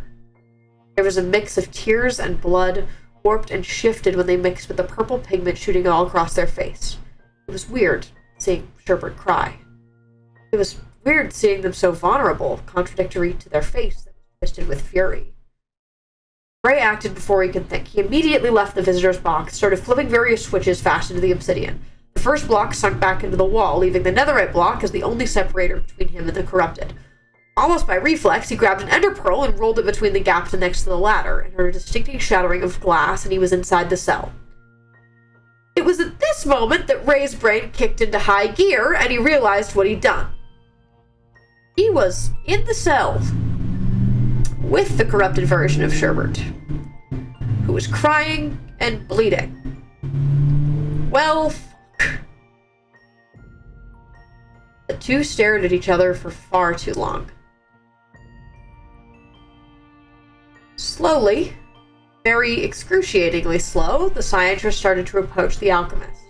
It was almost like a newborn deer learning how to walk with how ridiculous he felt. Sherbert, noticing his movement, pressed himself into the corner of their bed, shrinking impossibly into himself like a terrified animal. Like a piece of prey, making Ray the predator on the hunt. He didn't like this analogy anymore. When he reached the purple bed, he knelt down in front of his friend. Weren't, he knew that. What now, smart guy? Herbert spat at him, tears flowing freely down their face, undercutting their venomous tone. What happened? He asked carefully, catching how their body tensed up at the question, and they looked away. Nothing. They muttered back. You're bleeding. Try again. Herbert seethed, whipping their head back and forth to face him, causing some amount of blood to drip from their deep cut. They breathed in sharply. Let's just say I had some good sense knocked into me. The fuck does that even? That's all you're getting, Ray. Drop it. They cut him off quickly, his mouth snapping shut at their words. What did they mean, though? He sighed, tilting his head in an effort to examine their scar further. Herbert's eyes looked up at him and down rapidly, crystal clear confusion evident in their face. He started, the words sounding wrong in his mouth. Ray cleared his throat. Will you let me clean that up? He jerked his head at the gash. The wound looked so worn and old, no matter how much Maroon wept from it. The edges were crusted over and the slit itself looked smeared, as if they'd tried to press something against the cut themselves. Is that their way of dealing with it? When did this even happen? The alchemist hesitated, bringing their hand up to wipe some of the stray blood that had just rolled down their cheek. Sherbert turned their gaze away, didn't do anything more. I won't patch it up if you don't want me to. I just want to stop the bleeding, at least. Can I do that? He added. It was almost imperceptible. Such a minuscule reaction, but Ray'd become very attuned to such small reactions, so he caught it. A little stiff nod. He was clearly done through gritted teeth, but there nonetheless. Nodded back. Okay. The scientist reached into his pockets and pulled out a roll of bandages and a healing potion. His eye had just barely stopped bleeding rather recently, thanks to a visit from Centros, so he still had all of his supplies to make sure he didn't bloat out. You know, self-care, right? Sorry. That was good. Ray carefully uncorked the bottle, filled about halfway with a stickly pink liquid, simmering in the low candlelight. He tipped the bottle over into the section of the bandage, letting it soak into the fibers of the fabric before flipping it back up. The gauze was now a light pink color. That was good. He changed his position now and stood up a moment just to sit on the mattress next to him. Herbert sunk further back into the corner. Somehow. Gently, and slowly, once again, he brought his hand up to the other's face. He flinched away at first, and Ray was ready to leave the bandages and let them handle this themselves, but they relaxed lightly right after, swallowed thickly, and dabbed away at the deep scar. The silence was suffocating. He thought of things he could say, things that would normally be solid topics of conversation, but this wasn't a normal interaction, was it? Eventually, and surprisingly, Sherbert spoke up. What are you working on? Ray couldn't help but scoff at that. Fixing you, honestly. I don't need to be fixed. He sniped back. I'm sure you don't. I'm better than I ever was. Only you're two, right? Their jaw snapped shut. It's not like that. No? Then tell me what it's like, he prompted. Herbert sighed as Ray wiped away the string of blood that had trailed down their face. We fight, yeah, but it's not like that. We all do, you know? We've agreed on things in the past, but it's just harder now since Easton's off getting a degree or some shit. Really? Yeah, real estate or something along those lines. Oh. And Centros! The alchemist cut themselves off with a sudden breath. They were clearly heating something burning within them. Their tears were never ending, and if Ray could have his way, he'd be wiping theirs away too. Ray cleared his throat, noticing the unwillingness to continue. Well, I didn't know about that. I mean, it's not like you ever asked. When would I have gotten the chance, Sherbert? They paused, thinking hard. Doesn't matter now, I guess. I'm just here. You don't have to be if you just work with us. Gods, don't give me! You're stupid! You spiel again, please! I can't take another lecture about being uncorrupted or saved or whatever you guys think you're doing. Ray breathed heavily. He couldn't stop himself, and in a moment of pure irritation and annoyance, he pressed on their wound. Hard. It let out a sharp hiss, a small, choked sound following, like they were trying to suppress the noise. Their wings twitched for the fraction of a second before reeling back into their sides. Shit, sorry. Ray started settling. Asshole, they muttered. The pair lapsed into silence once more. Until again, interruption broke the sentence. You're not bleeding anymore. Ray was taken aback at their words. Yeah. Something happened? Ray made the tilt to their head to the side, but Ray grabbed their cheek and pulled them back towards him. They were shifting away from his bandage, being a prick about it too. Why would I tell you? I don't know, maybe you can only talk to the person who's forced to listen. You literally just begged me to stop talking. That's different. That was about me and whatever bullshit you think is going on with me. This is about you and the fact your eye isn't bleeding anymore. Herbert said, something nonchalant in his words. This was some sort of social call between family. Honestly, if you can give me some tips on that, he tapped the side of their face, pointing at the waterfall of blood pouring from their violet eye. Damn it, if this was really them and Centros hadn't been the one to fuck him over, it would have been really funny to him. I don't know, honestly. I'm still trying to figure it out. Sherbert fell quiet. A beat. Then the conversation started again. You don't have to keep visiting me, you know? I get that I'm stuck down here, and I understand that I'm alone, Sherbert said, something robotic piercing at their tone. What? Was all Ray could respond with. I mean, like, I don't need you guys to keep drilling into my head. I get it. Because you got some sense knocked into you? Yeah. Sure. Right. Ray paused before he broached the question again. What happened, Sherbert? They sat for a moment. Ray stopped cleaning the wound in some lost hope that they would open up, let him in, even if they weren't themselves. Do you care if this place is a secret? Sherbert asked suddenly, not daring to look at him. I mean, almost all of us know about it. It was really just so that you didn't find out. And the other's right, so Centros and Easton wouldn't find me too. Let me out and shit. Yes. Well, consider that hope null and void, Sherbert explained stiffly. They looked at their semi-gloved hands, started picking a thread hanging from the cuff rather than their torn-up jacket. What do you mean? Ray followed up, inserting thread consuming hole. Centros found me the other day. Ray's heart dropped. Centros knew? And wait. You're still here? Well, no shit, genius. Ray interrupted quickly. Why are you still here? I would have thought Centros would be your, I don't know, savior or something. Something sour crossed Sherbert's face. First off, don't ever fucking say that again. Secondly, he left me here. What? I told him all about what happened, and he said that he liked me, that I was a good person or something.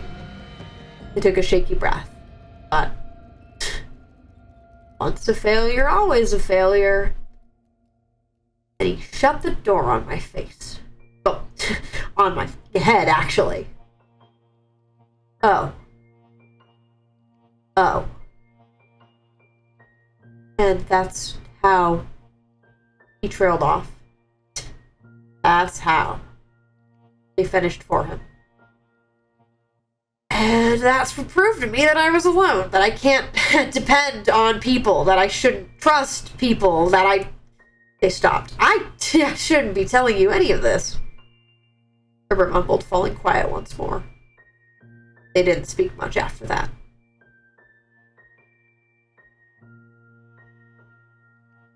Ray eventually finished cleaning their cut. As he was securing a bandage for good measure into place, he started talking this time. You aren't alone. What? You aren't alone. That's what this whole thing is. We're trying to bring you back so you can be with us again, so we can have our friend back. Yeah. What? You don't believe me? No, I don't. What's there to say what you will about Athena, but this is fucked up too. You guys understand that, right? Ray froze. We had no other choice. There's always another choice. What, like with you and Haley? You seem pretty damn sure that there was no other choice there. That's different. No, it's not. You can't just say something is different in order to justify your actions, Sherbert. That's a hypocrite's way out. It's a coward's way out. Sherbert stood up abruptly. I am not a coward, Ray. I beg to differ. He stood up, now squaring off against them in the narrow cell. You don't get it. Then make me get it. I tried, Sherbert cried, tears surging forward with a sudden flux of emotion. I tried so hard to make you guys understand, to make you see what I saw, but you never fucking listened. Because you were hurting people, Ray hollered back. Their voices bounced and echoed all around the small room. Because you're corrupted. We got you back, and then you fucking abused Athena. You hurt me. You hurt Mambu. I was doing what I had to. God, is that all you know how to fucking say? Ray felt something hot prick up and slip in his eyes. Shit. You keep saying fucking saying the same thing over and over again. Is that truly what you think? The fuck does it even matter? It matters to me. I need to know that you're still in there and Darian hasn't killed every part of you who used to be my friend. He was proving their point, he realized. Proving that they were alone. Every time he said or thought those words, in the heat of this moment, however, couldn't seem to care. I don't even know what you're looking for. This is it. This, Sherbert waved their arms wildly around their body, is all of me. This is all you're gonna get. And Darian has nothing to do with what I am. Ray could have cackled. No, nothing. So you willingly tried to kill everyone here. You chose to hurt everyone for your own personal gain. Or for her. Yeah, say that to season 3, Icarus. That's not... It's... I swear to God, if you say it's not different, I swear. What do you want me to say? Sherbert wailed. What, that I'm lonely? That I'm miserable every minute of every day? Whether I'm down here or up there? The alchemist gestured to the ceiling. It's all... shit. Ray felt the fight in him stutter for a moment. Sherbert kept going. I can't make the feelings go away. Nothing makes sense, and I'm so tired of being aware of all of that. They searched for words in the air. She gives me meaning. She gives me control. If I can just do what she wants, then she can make it go away. Sherbert, before her, I was stuck and alone, and now I have a purpose or something like that. I had people who cared about me, and I care about people even if they aren't here anymore, and I'm alone again, and it doesn't fucking matter. I did it, and I can prove to her that Centros isn't the only one who's good enough. So fuck your whole saving me sob story and whatever the fuck you believe. Maybe it's out of my own free will, maybe not, but who fucking cares anymore, Ray? Why do I have to prove jack shit to you? That's not what you were full on sobbing now. I can't control anything around me, but here with her I can just exist, and sometimes it feels really nice, like I can finally do something for someone. I can do something right, so fuck you, Ray. I'm fine. They were going to say fine. Herbert fell to their knees, broken. Heavy sobs racked their whole body with shakes as they heaved an agonizing breath after another. Ray just stood there watching them, feeling guilt settle in a hard pit in his stomach. After what felt like far too long, he couldn't stand the sight anymore. It hurt him too fucking much to see him like that. He tugged at an open wound, and all of the guts spilled onto the open floor. At least he strayed from his normal, stupid routine. Right? Deep into the night, when all the other people had gone to bed, Sherbert remained awake. They couldn't sleep. They hadn't even tried. They were too busy picking and peeling off the bandage on their forehead. It was wrong, and they didn't want it on anymore. They would rather bleed than have anything from Ray. He couldn't stand that he'd been so close that they'd allowed him to help. He wasn't helping. This stupid cut was proof of that. Right?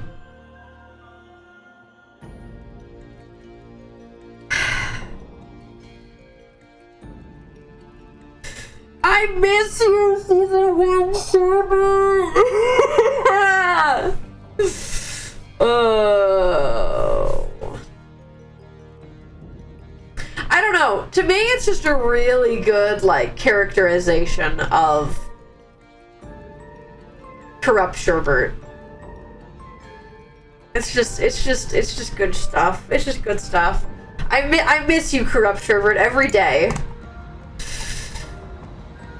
And, like, it's funny, because I noticed as I was reading it, but, like, that fic touches on the thing. That's, like, my thing of Icarus and the three villain arcs over 3 seasons. When I read it, I didn't even realize that, but it totally touches on that same idea that Icarus is saying the same thing in season 3, when they're like, this is actually, this is all I am, and Darian has nothing to do with that. And then Ray's like, what, you chose to do this? Yeah, in 2 seasons you will. In 2 seasons you will. That's the bit, bruv. That's the bit. Anyways, I need another Blorbo to corrupt. I'll get there. When Pop and say how your reaction to CMV. Yeah! No! Really means the world to me. Thank you so much. Personifies to chatters. Genuinely, so cool, man. Like really, really, it was really, really cool. And I can see all of the effort. Just the world port set, man. Insane. Big heart. That's all. I haven't gone back to this in season 3, and oh boy, do I love my writing. So true. So true. All right, chat. So there you go. That's my terrible, horrible, no good, very bad fic. It's just very prominent in my mind. You want to do something goofy? You want to do a happy? Let's do a goofy. Let's do a happy. Want some lovebirds? You guys want to do some lovebirds? Oh, Dig's next. Dig's next. But let's do some lovebirds. Let's do some lovebirds, and then we'll do. I think we should do sad again. Will I have more? Yeah, chat. I kind of got into that. I didn't sob because I was kind of in it. Like I was kind of in that. Like I'm kind of having a good time right now. I'm kind of having a good time right now. All right, here we go, chat. Let's do some lovebirds. This is "Kiss Me Beneath the Milky Twilight." This is one of the like full-on happy lovebirds fics that I got suggested, and I was like, hit me with that. I have not read this, so here we go. You read it like a script? Thank you. I did. You're hearing that is exactly how I imagined it. My favorite bit is when I say a line and then I cut myself off, and then I see that right next to that you say like Sherbert stopped themselves, and I'm like, you're right, man. You're so right. I did stop myself. Anyways, I don't think there's trigger warnings for this. I don't think we actually get. No, it's just awesome fluff. There's no mention of Marcel's death. So here we go, chat. Let's do a little lovebirds. All right, this is by Kazoo Cat. So here we go. All right. Oh wait, no. Need song. Needs Who Do I Think I Am? Let me go to the lovebird song. Where's my lovebird song? That one. No, this is Cedar's song. That's not. Hold on. No. I need the lovebird song. All of Ash's music is on a different pledge. It's this. There we go. Alright. This is "Kiss Me Beneath the Milky Twilight." Ashwell smiled down at Marcel as he led them into a small dance. It was by far nothing proper, yet it was still perfect in every way possible. The sun had long set, leaving a dark sky lit by only an array of stars and the moon's watchful light. The two of them were at peace, free from every and all worries, unwanted weight gone from their shoulders, even if only for a moment. Ashwell was content. Any thoughts of Castrol, any thoughts of when they may leave next, any thoughts that weren't Marcel, all were gone. In their place was Marcel. Marcel and his perfect face and amazing smile and beautiful laugh. He must have been some sort of saint in a past life to deserve someone so amazing. They laughed lightly when he stumbled over uneven sand, and in that moment the realization dawns on them. They were in love with him. Maybe it's something she should have realized sooner, but she hadn't. Now, though, they realize they feel nothing but safe and loved and cherished by him. They realize that one word from Marcel, and they would do just about anything. For the first time in a long time, he felt happy. This is where she belonged, and finally she was done running. Marcel hadn't thought it to be possible to fall even more in love with Ashwell, yet here he was, feeling like he was falling in love all over again. He continued to lead their half dance through all of his attention was on the roadrunner in front of him. They'd been humming along gently to the music. It made me want to take them home. Marcel wanted to take Ash home and introduce them to his family and give her the family she no longer has. It makes Marcel want to marry Ashrel. It isn't that a statement. He wants to marry him and spend the rest of our lives together and spend every day with him and kiss their pretty face good morning and make sure they know how truly and absolutely beautiful they are. He wants to make sure they know how loved they are. Marcel had stopped leading the two of them and instead leaned up to cover the tiniest bit of height difference. Placed a gentle kiss onto Ash's lips. He held their face gently. It was like something to cherish and protect. Marcel wanted a future with them, and it's something he could say with full confidence and certainty. But he could also be happy with how things are now, the quiet nights they have, and the days spent helping each other with random projects. Marcel is going to marry Ashrel one day, he swears. But right now, he can be content with this. And then he died! No.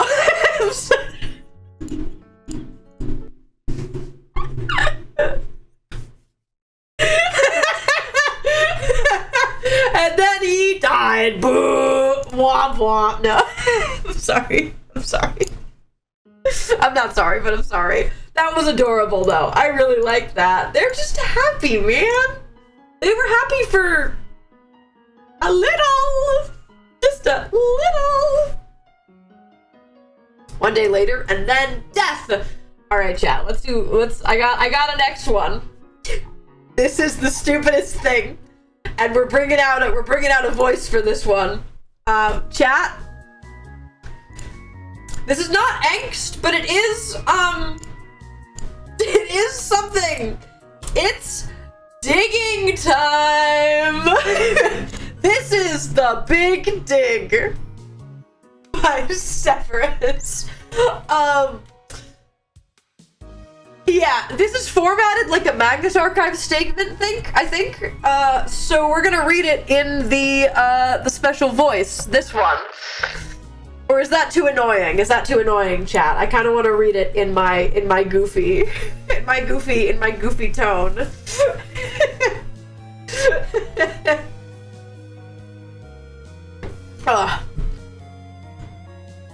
Like this.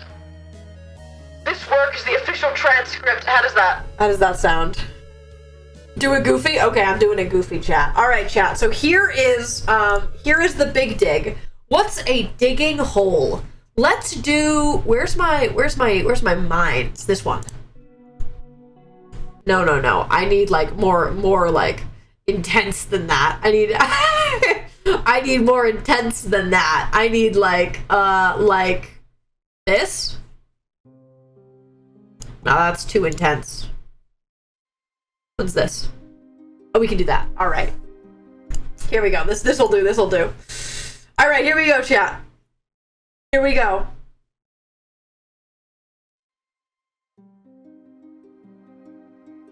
This work is the official transcript for the audio recording dated April 12th, 2025. If you find any mistakes in this transcript, please reach out to Redacted to report any inaccuracies.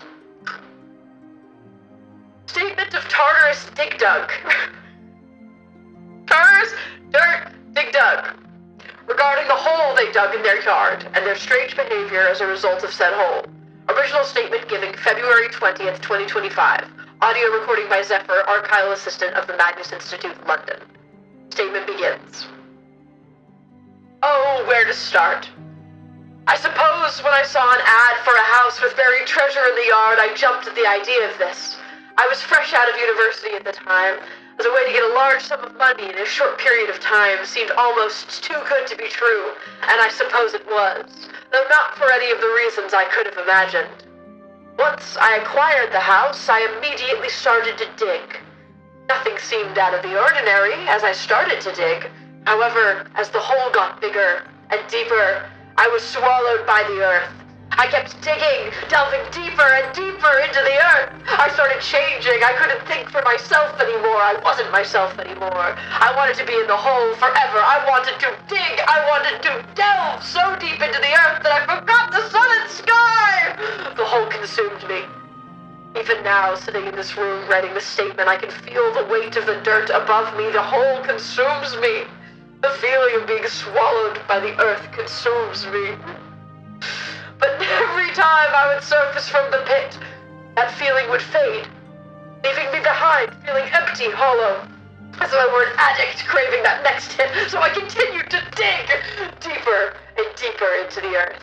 Sure, I found things, treasure, money, seemingly left behind by a paranoia-filled man who must have had something to hide, but that didn't matter. That wasn't important. All I wanted to do was dig. Dig, dig, dig, dig. I wanted to be buried, trapped in a maze of dirt, deep down beneath the earth, dig as deep as I possibly could. For a while it stayed like that as I dug deeper. The feeling became stronger and stronger. It felt good, right?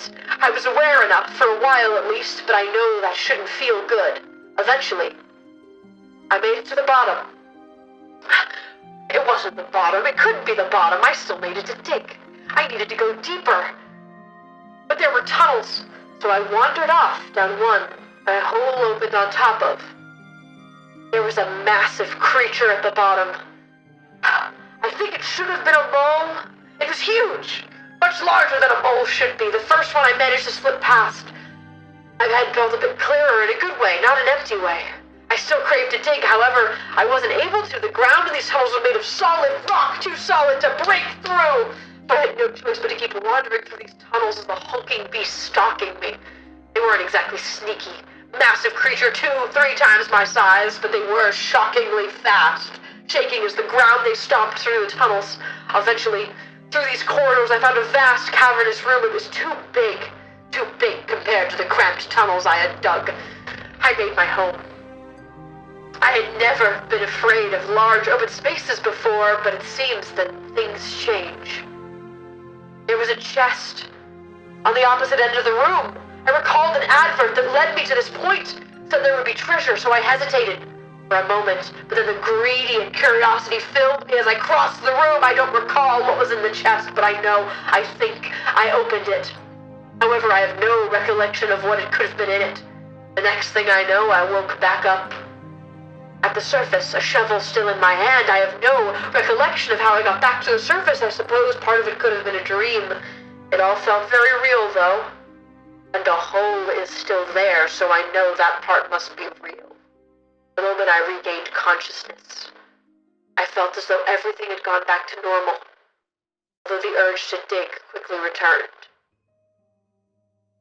once again consuming me. However, with my brief respite from this inexplicable need to dig, I had my composure to make my way here to give my statement. But the hole still calls to me. I think it always has. I simply couldn't hear its call before. I think I'm going to go back to start digging that hole now. Statement ends. Now, I was not able to follow up on this statement. Tartarus has completely vanished since giving this statement. We were resoundingly unsuccessful in trying to track them down. We were able to get a hold of his sister, Rachel. However, she declined to answer my questions regarding her brother. She did say something about their father, seeming to imply that he had a part in whatever occurred. However, I did not want to pry into something she explicably did not want to speak about. The address of this house wasn't given, and we don't have any leads to try and find it. I'm tempted to chalk this up to either a dream or some sort of hallucination, or possibly a complete lie. Although the statement has similarities to other statements that have been characterized as the buried. Those similarities are why I chose to commit the statement to tape, and why I did not write this off as untrue despite the lack of researchable information. There's absolutely no record of any sort of mole-like creatures that could grow to be 3 times the size of a human. There's a creature called the giant golden mole, however, they only grow about 20 to 25 centimeters in length. An interesting fact, but irrelevant to this statement. Additional. No statements regarding the buried contain any mentions of giant creatures, much less giant moles. Due to this, I'm tempted to chalk giant moles up to a hallucination from carbon dioxide poisoning or another toxic gas that is found deep beneath the ground. This follow-up only course applies if the original statement is even true. Recording ends.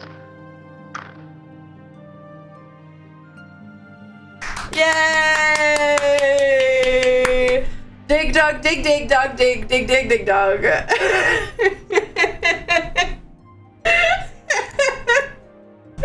It's so goofy. It's so goofy. It's so silly, chat. And I love it. I love it so much.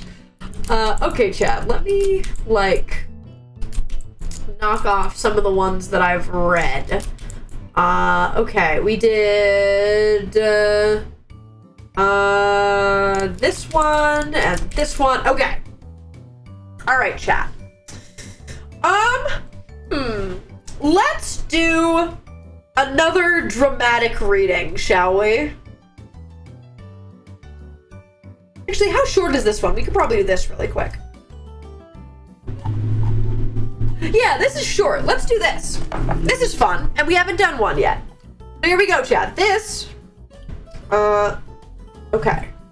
Chat, it's Ajax fic time.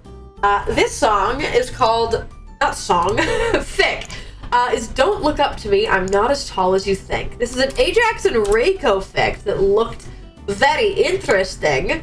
And we haven't done an Ajax fic yet. There's some banger Ajax fics out there.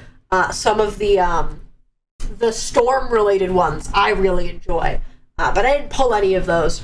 Okay, so let's do Ajax's music, which is this one. Alright. Did you know I love Ajax? Yeah.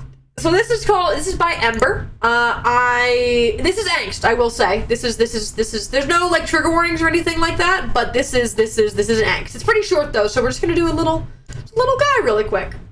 Ember fic, yeah! Alright, so here we go, chat. Ajax time. My boy, my favorite boy. I don't have a favorite shard version. But if I, no. Okay.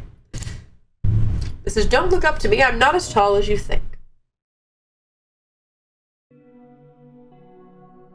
So many thoughts rush through Ajax's head as he stares at Reiko.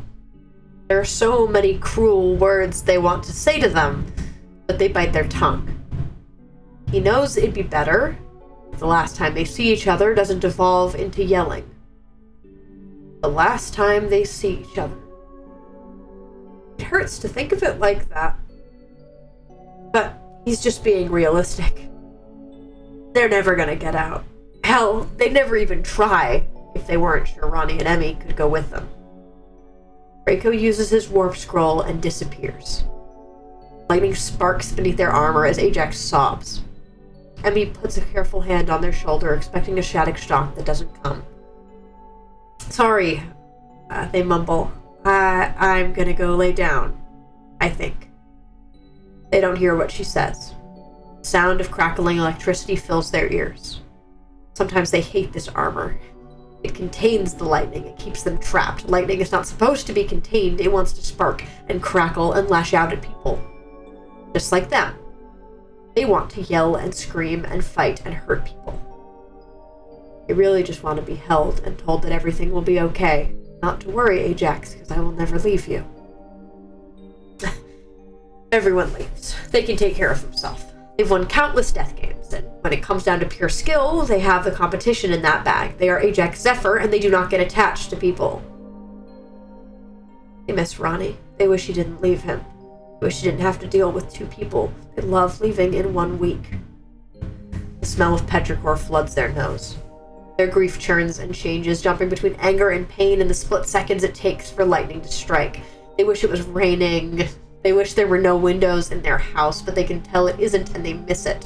They want nothing more than to feel the rain on their skin, soaking their clothes. They want to feel the harsh, cold winds the rains bring with it, but of course that's ruined by the temperature actually being important this time around. Ajax glances at the bottled lightning on their decks. Even though it's contained, it seems content with that. Small enough that the bottle doesn't hold it back. Ajax feels contained. The lightning within them feels contained. They ooze petrichor, and the buzz of electricity is so loud in their ears it hums into the mix of their machines. With some reluctance, they remove their armor. Lightning sparks from them as its newfound freedom singes the carpet. The smell of burning mixes with the petrichor, and Ajax drinks it in eagerly. They do not get attached to people, they remind themselves. Ajax Zephyr is a heartless killer. They do not care about anyone but themselves. They cannot love anyone. They never have, and they never will. Yet their tears continue to fall, because of course they had to go and break their own rule. It went and got attached, despite knowing that everyone leaves. Despite knowing that Reiko will never choose them over his partners. Despite knowing that Ronnie will never love them in the same way they do him.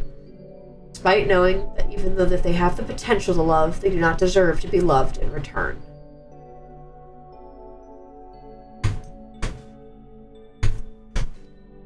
Lightning boy! Lightning man! Oh, I have plans for you, Lightning Man, but alas, I see you've just been chilling in the lightning void for a while, King. Hope you're doing well, man. Hope you're doing well. Petrichore's a good word. It is. Banger. Banger, banger, banger. It's been too long. I know I miss him. Okay, chat. I know which one I want to do next. And this is a very fun Oh, this is another echo fic. I can't stop. I can't stop. Okay, hold on. Maybe I'll do another shorter one then. I'll do another shorter one before I go back to another echo fic, because it's a banger. Which one? Oh, this is a fun one. Let's do this. We're hopping around the Sherbverse right now. Let's do some other Sherb guys. Let's do some other Sherb guys, shall we? Okay, it's another Ember fic. Okay, well, here you go. All right, chat. We're gonna do this. This is a Rio and Graham fic. This is a Rio and Graham fic, a Hypixel Brothers, guys. I like this a lot. So for premise, chat, this is set after, if you guys are familiar with all of Rael's lore leading up to the Q, there was a bit where Rael was hunting for Midas and went to a bunch of different worlds. One of the ones that Rael went to was Hypixel, where Rael just kind of yelled at Rio, because Rio, having no idea that he was the Quixus before Midas, Rael just kind of went off on him. And Rio was like, I have no idea what the fuck you're talking about. So this is after that happened. That's when this is set. That's where this is set, gamers. All right, are we ready? I'm gonna do a little trick. All right. I love this one with everything in me. It's good. It's another Ember fic. So here we go, chat. I need Hypixel Brothers music. That's not Sans. They do this all day, every day. They don't have a song. They have a song? Let's scroll. Let's find out. What's on my Fighty Boys playlist? Because it's probably there if they have one. Hold on. I'm committing, chat. I've committed to doing music good this whole time, so I'm doing it now. Fight music. What's your actual song? Oh, you use Sonder. Okay, cool. We can do that. All right. This song gets used a lot. All right, chat. So here we go. Sans is a great track for this, surely. All right, chat. Here we go. Cool. All right, and let's do this. It's been a couple days. Rio should be over it by now. Strange man in his house was obviously crazy or had the wrong person, and he clearly got banned or kicked by the admins, so they should be over it by now. But there's a nagging feeling settled deep in his gut that tells him he's being watched, constantly urging to watch their back to check over their shoulder. Meanwhile, his partners have noticed something is wrong and have tried to get him to talk, but he's not interested in that sappy feeling shit, especially in something so trivial as this. It's such a non-issue, and Rio simply can't understand why he's still so on edge all the time, but he is. And his feelings escape his control. Hasn't been home since the day. Hasn't even slept since then either, and the exhaustion only feeds his paranoia, which he's thinking he sees that stranger again in the corner of his eye, but every time he turns to check, he finds it's just another random player with short black hair. One day, Graham joins him to play. Rio can't shake the discomfort that he feels seeing the stark similarity between his brother and the stranger. Graham calls him out for staring, though, so they attempt to limit their looks and subtle glances. Where have you been? Haven't seen you at the house in ages. Mostly kind of expect you to be somewhere else, but I keep seeing you online. Their brother comments while they wait for the game to start. I don't know. Been around, I guess? He shrugs in response. Not fond of the idea of telling Graham about a stranger that looks like him. He'd probably just call them crazy. Throughout the game, they're clearly distracted, as they have been for days, or perhaps it's weeks by now. He's losing track.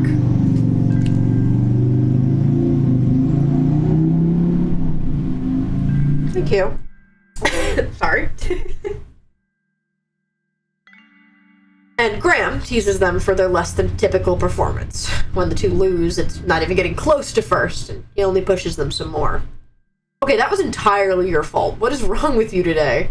He says the first part half-jokingly, but Rio can tell by the way he looks at them that he wants an actual answer. Of course, they shrug. It's nothing. The poorly timed yawn gives them away, as if the bags under their eyes didn't do that already. No, seriously, Rio, what the fuck is up with you? You've been online, but you haven't been home in ages. Have you slept? You look like shit. You're playing it like shit. Fuck off. Wait, did one of your imaginary partners break up with you or something? He means it as a joke, a way to lighten the mood a little, but Rio doesn't quite pick up on it. Too tired and distracted to keep searching the crowds for something. What? No. They scoff, now only half listening to his brother. Alright, then what? Just come home. Go to bed, Rio. Graham lets his snarky demeanor slip for a moment. He does care about his brother, perhaps, if he tries to be genuine. Maybe they'll realize how concerned they're making him. You can't tell me what to do. Never mind. He changes his approach again, something he knows will get them to pay attention. You're gonna fuck up your stats if you keep playing like this. And that snaps his focus back to Graham as he begins to blow it out. I don't! Before he cuts himself off. Graham narrows his eyes. You don't care about your stats? Okay, definitely something's wrong with you. Obviously, they do care about their stats, but going home right now, even though logically they know the stranger is gone and don't need to worry about him, he's just scared, and he can't willingly admit to his brother, despite how much he wants to go home and spill everything to him. Have him comfort them and tell them that they're safe, and God, he just wants to feel safe again, but he'd never let them live it down. They groan. Fine, I'll go home. They suck up their own apprehension and make their way back to the estate. Their eyes lock onto the place the stranger emerged from, or must have practically drag him inside the house. Tell me what's wrong. It's stupid. It's nothing. Which one is it? Stupid or nothing? Same thing. Tell me, dumbass. Someone was at the house? They sigh. I don't know how he got here, but he must have been waiting for a while. He's probably banned or kicked by now, but I don't know. He got in and kept, thinking I saw him again, and it's never him. I don't know. Someone was in the house? Not in the house, just this estate. He came out of the walls or some shit, and he looked a lot like you. Same hair, just his was a lot shorter, and his eyes were like both the weird green one you have, but he didn't have the scar. Her eyes flicker away from his, just to quickly move past that comment. But his face looked like yours, like you were twins or something. It was a little unnerving, to be honest. But we definitely don't have any other siblings. Why was he there? Did he want something? He kind of jumped out of the wall while I was practicing and shoved me, and he was asking about his brother. No, wait, he said that I took his brother? Honestly, I don't know. He was pretty scrawny, and I could have fought him easily. I don't know why I was so... You took his brother? Graham raised an eyebrow, cutting him off before he could start rambling at him. I didn't do... He was crazy or something. Anyway, then he disappeared, and I just assumed it was the admins. That's really fucking weird, though. Someone was at our house, and you haven't actually seen him since then, right? No, just people I thought were him, and... I don't know, I keep getting a feeling like I'm being watched. Their voice trails off at the end, hating the way the words seem to pour from his mouth, like he's released a dam and suddenly all the dumb, mushy feelings are free to flow. He doesn't even give tears a chance to well in his eyes before he can tell his body he wants them to. Weird. Here, I'll make us some food. I can't imagine you've had anything to eat since the last time I cooked for you. And you can get some sleep. Eye bags do not suit you, just for the record. Turns to their kitchen and starts cooking. Rio rolls his eyes, but he's grateful. It feels better to tell someone. Graham isn't nearly as annoying as they'd expect him to be, though I don't really doubt that he'll tease them about this in the future. The smell also helps calm their nerves a little. I never admit that to them or anyone, but they love the smell of his baking. It smells like home, like safety. For the first time in God knows how long, Rio does feel safe again. Bah! Hi, Pickle! Hi, Pickle! They're both such assholes. I love Hypixel Ray because Hypixel Ray is the one that gets to be mean.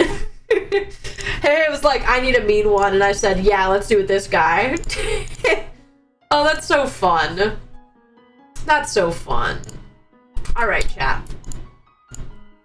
This is... How long is this? Okay. I have this one that I want to do. Okay, let's do the one that I know for sure I want to do. It's a longer one, and get this, it's Echo again. This fic is the reason he's not the most asshole of all the terms. Trust me, it's canon now, bro. True. No. Alright,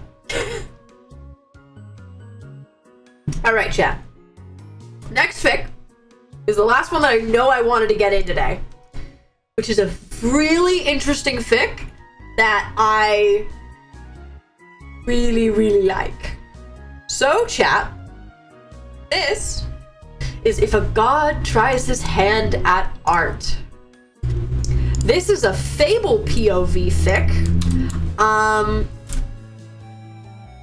it's fun. This is like slightly more like artistic of a fic, and goes kind of deep into like Icarus and Daedalus imagery, which I'm a really big fan of. There's a lot there, and this really like hits that. So I probably want the cave song. Let's do that. I don't think there's any trigger warnings. It's just kind of a fun, little bit angsty, but it's very, very chill. Oh yeah, here you go. Destructions of manipulation, character death, panic, blood, injury. There you go. There's your there's your trigger warnings. So thank you for putting trigger warnings on all your fics, Echo. I'm reading so many of them. I'm so glad they're there. All right, chat. Here we go. Let's do this. This is a good one. This is a fun one. So here we go.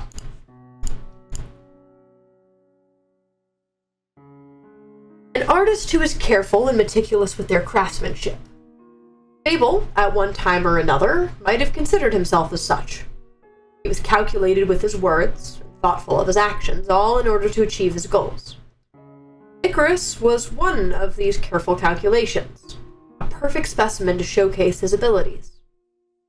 But they had gone untouched for so long, simply tucked away to the back of a shelf to make room for Fable's more pressing needs and creations, left to collect dust and befriend the spiders who feared the light of the sun. He never knew that they could offer more to him until the pages started blurring and blocking his creation from view within the window provided to him in the form of that book. Yet by the sheer meager force of will he possessed, he managed to reach his child, if only for seconds at a time. He learned of their trials and tribulations in chunks and pieces, their sharper edges slowly smoothing out the longer he gave them time to breathe. After hearing about corruption to sickness to the gods from them, and having it solidified by Ray and his research, well, it was like a spark reignited itself from deep inside Fable's hollowed chest, and made him fight that much harder for his freedom, the chance of reunion, for the chance to see. As if his prison wasn't suffocating enough, knowing what lay waiting for him beyond the off-white walls he'd grown far too accustomed to, made the thickness of the air stick to his supposedly perfect lungs like cement. Then, he'd be released from his sarcophagus. Being impaled was nothing compared to the sudden freedom dancing right in front of his fingertips. The mere thought of experiencing daylight, true and unabashed, filtering daylight brought a bright smile to his face, although the thought of facing his new reality hadn't truly hit him until he'd stepped through the portal. It wouldn't be like before, when he was commanding a war, losing lives left and right and center. It'd be completely different from what he remembered from what he had built.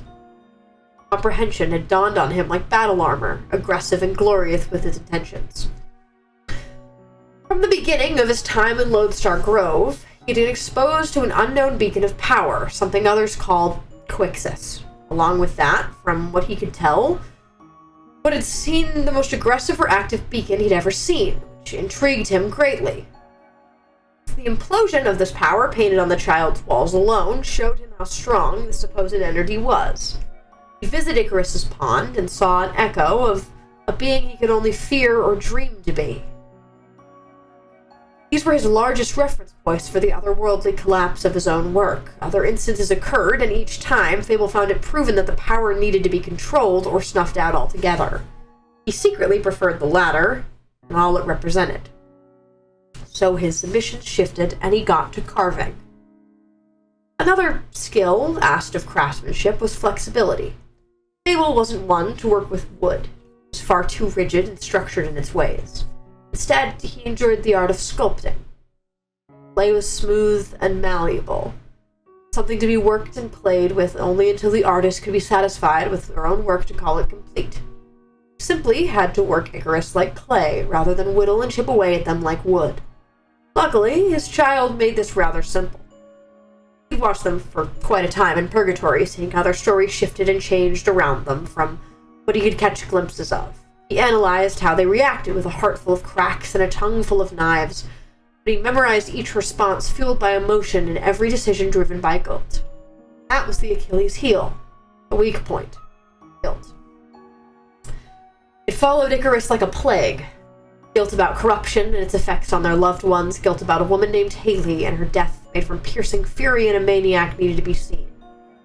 Guilt for that deep-seated need and that burning fury. Guilt for repeating history with the Reaper. Guilt for everything in his life that they've ever known. And it hung over their head like a dark cloud. It was a crack in the clay, and Fable knew if he could reshape the mold and pull at the crack, he could make it beautiful against the already broken sculpture. It wasn't like pottery, Fable's favorite method of craft, but when there was a crack in a pot, its structural integrity would falter and cave in under the harsh gaze of its presence. However, there was a crack in a sculpture, it was up to the artist if they chose to cover it up or let it shine with the rest of the imperfections of the piece.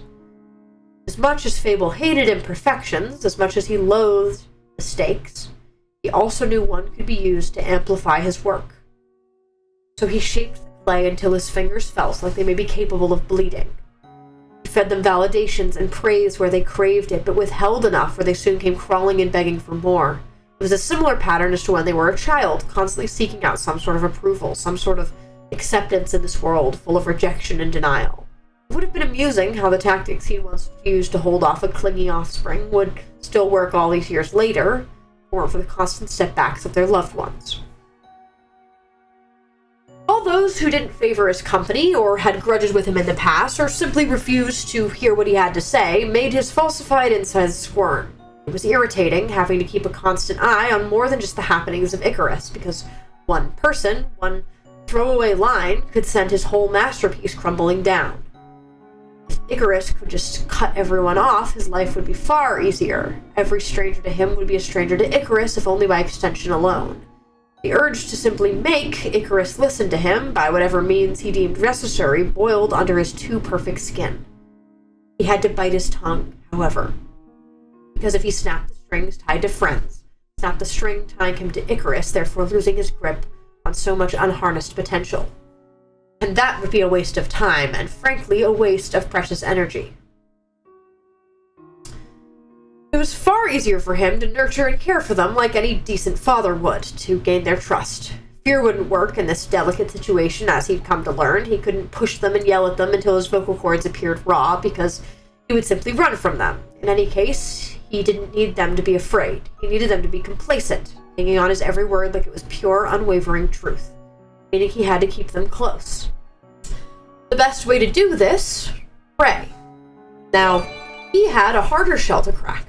Something about his obvious connection to Isla gave the man a shadow of a doubt over Fable's words. That, or his tyrant of a sister, Endirian, leering over his son's shoulder, watching each and every one of his moves like it was a chess match. In a way, he supposed it was like that with Ray.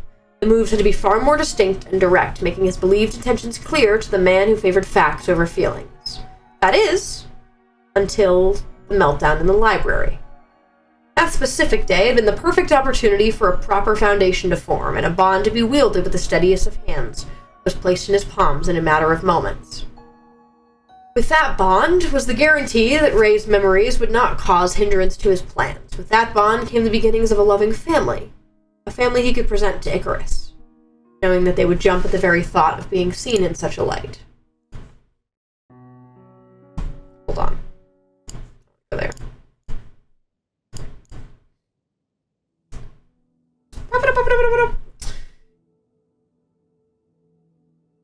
Icarus, in Fable's brutally honest opinion, just wanted to be seen, preferably as a source of good, and especially by the people around them.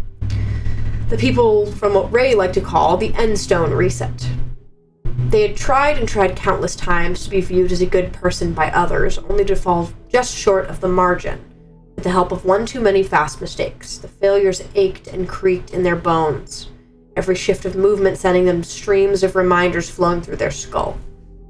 The god could tell something or someone had ingrained the ache into them, and had clearly done it well. Any slip up, big or small, sent them spiraling into a panic that they would need to be coaxed out of. They would isolate themselves in their ever-changing house and allow themselves to rot away, sitting in their own grief rather than risking saying the wrong thing or moving away. It was like the shelf he'd placed on them so long ago, dingy and forgotten amongst life's uncertainties. Fable knew how hard it was to break such old habits. So, he told them they were good. Dad reading you for filth. That's what this fic is. It really is. He handed them the chance to be good every chance he got, leading them down a well-worn path he'd travel several times over. He needed to see the life he could provide in them, one deserved of a good person which they could be again, which they could be now, and they were more happy to prove that to him. They loved the chance to present themselves as useful to him in order to do this, constantly helping him reconnect with the world he'd been torn well away from before his time, always going out of their way to give him space to create, to hone his craft, offering their assistance at every moment they deemed necessary, with every task he so much as dared to begin on his own. If they could be useful to him, a man who, in their eyes, could do no wrong, they could finally be relieved of the weight they'd carried from their pasts, and were truly undeniably good. Which is why when the day came to test his so-called theory, it was as if they'd proposed the idea themselves. Fable, since the start of his renewed existence in the overworld, had felt a question gnawing at the back of his mind. Could Icarus do it? Could they be the one to possess even a fraction of his strength?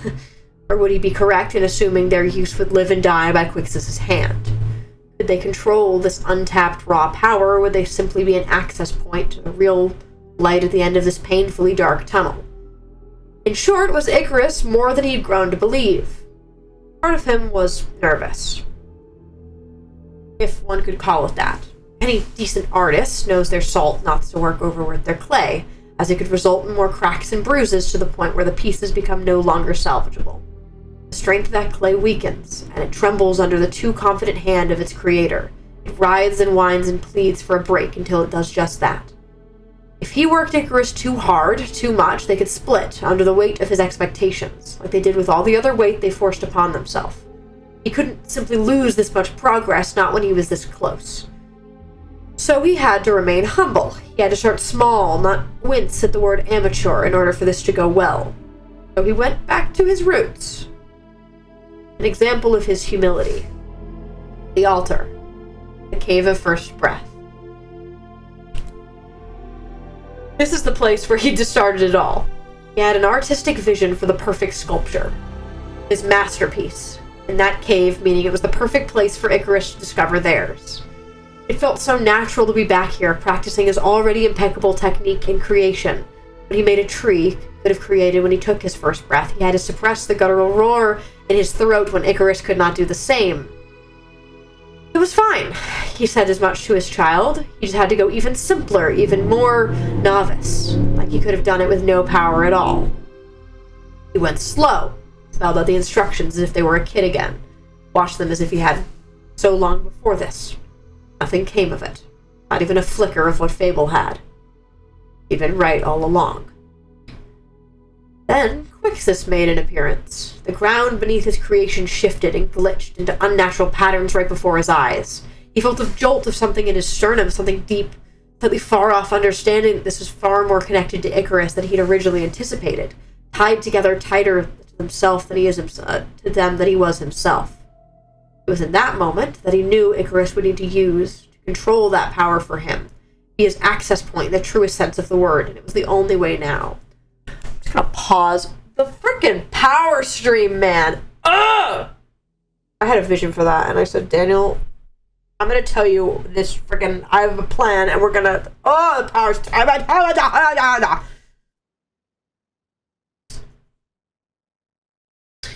He reassured them that it was okay, that they'd done their best, that it would all be fixed in the end, that they didn't matter if they didn't have Fable's gifts because existing was enough. His heart would die with them and all. He hadn't been desperate then, just a soft nudge in the right direction back onto the path, holding Dad's hand. The next time they visited the cave, it became desperate. Unlike other times, it was Fable's turn to have a chance at access. So long, Icarus has been his only gateway into the enigma that was Quixus, but when the whack had jerked and taken a hold of his hand, it stung and burned and hurt. It was something Fable had never experienced before. Pain was foreign to him in nature, and he was afraid of that. Quixus could hurt him. Actually, it almost excited him. Some sort of twisted way. If this entity could harm a god, and a major one at that, then he'd been underestimating them far more than he initially realized. He needed to control the power, and now he finally could. First, he had to have more control. He was too unpredictable in the bunker or in the house, around anything that wasn't his own. Taking Icarus back to the cave was the most logical decision in his mind. It was a place he made for himself, designed by his own hands, a stage set for him to save Icarus, gain something back that he never noticed was missing in return. Although it took more convincing in order to slot Icarus into the place he'd expected, more reasoning to subdue the panic within their broken chest, but apparently he'd hit the nail on the head of their fears when he said he could fix them.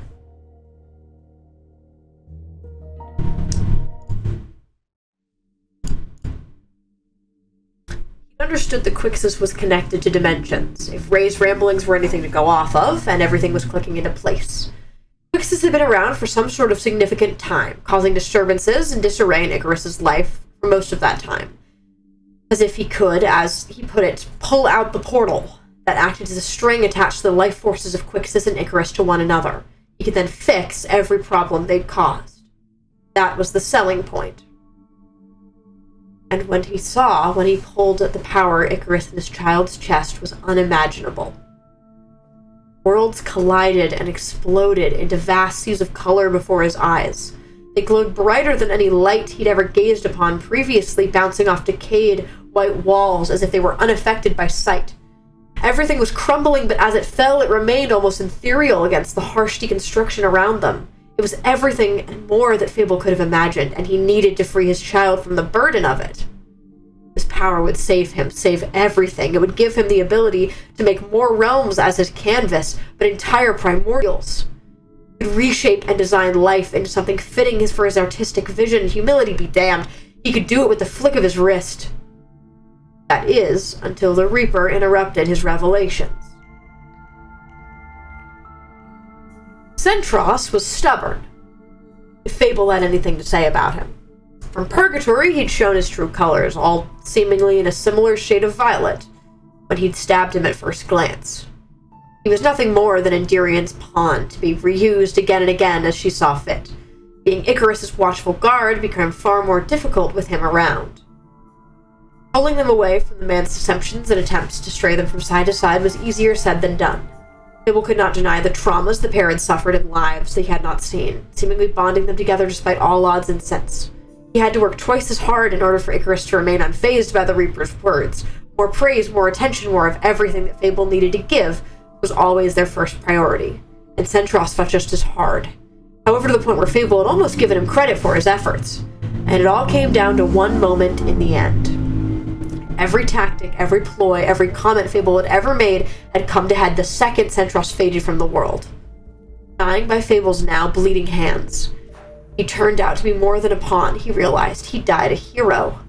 Sparing Icarus from their fate, he died their best friend.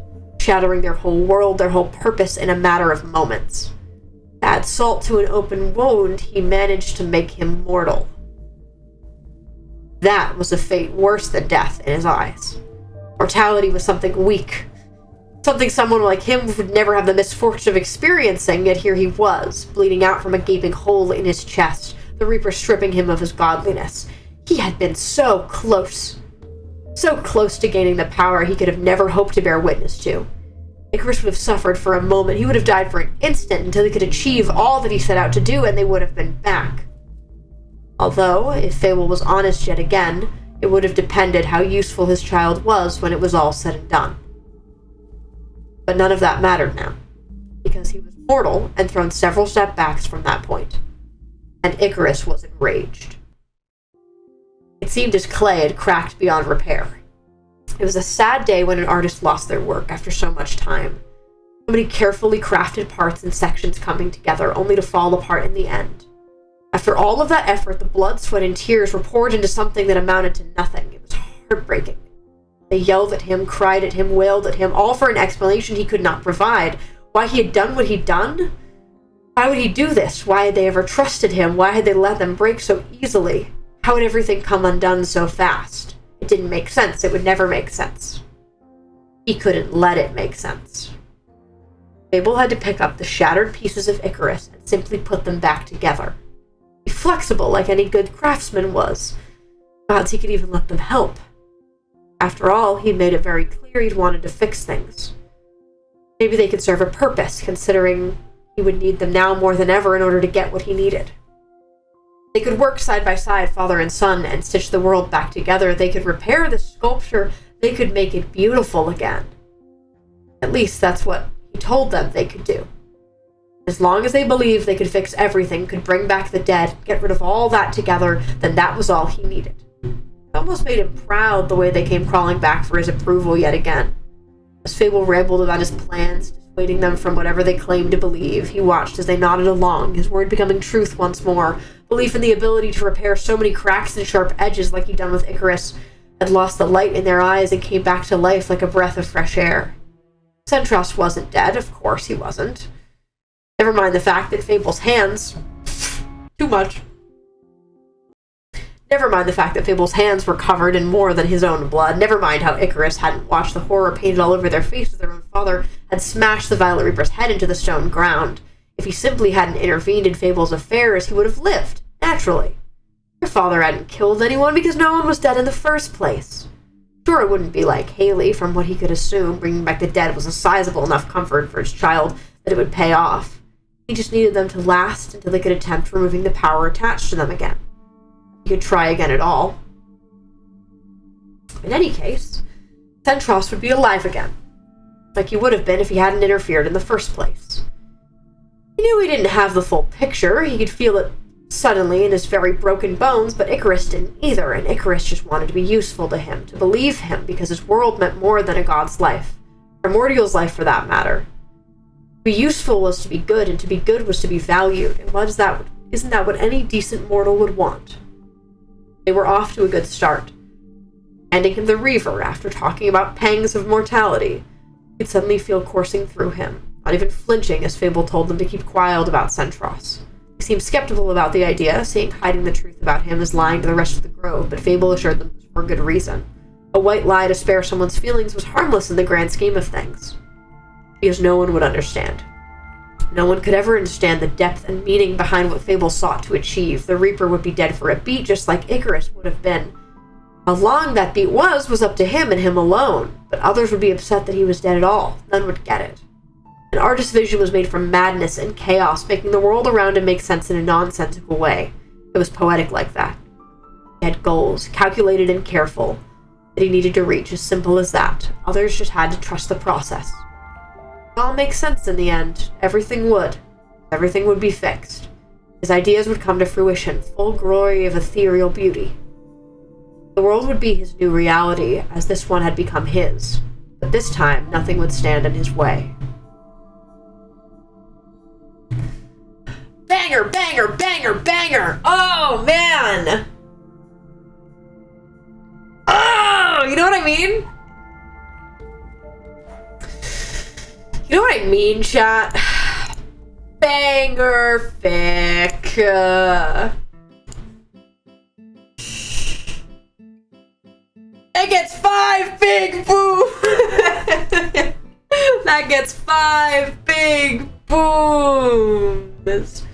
Dude, I love the metaphor that goes throughout that whole thing. Love manipulation. Love it. It's my favorite. I rattled it around so aggressively. It's such a like, I don't know. It's a very like direct interpretation of like late season 3, man, because it goes crazy. Manipulation and the metaphor. It's a really, really good fic. But chat, I don't think I got more in me. I don't think I got more in me today. I have more fics I wanted to try, but I don't think I got more in me. It's been like 3 hours? Yeah, it's been 3 hours. I'd love to do another one of these eventually. Clearly the stream didn't either, that's true. But yeah, chat, I genuinely hope you guys enjoyed all of the little fics today. These are, some of them are my favorites, some of the ones I haven't read before, some stuff I just wanted to share with you guys. Just a lot of banger stuff right now. And I big appreciate you guys. I big appreciate you guys. What do you mean? It's only been 17 minutes. Surely. But that's probably where we're gonna end.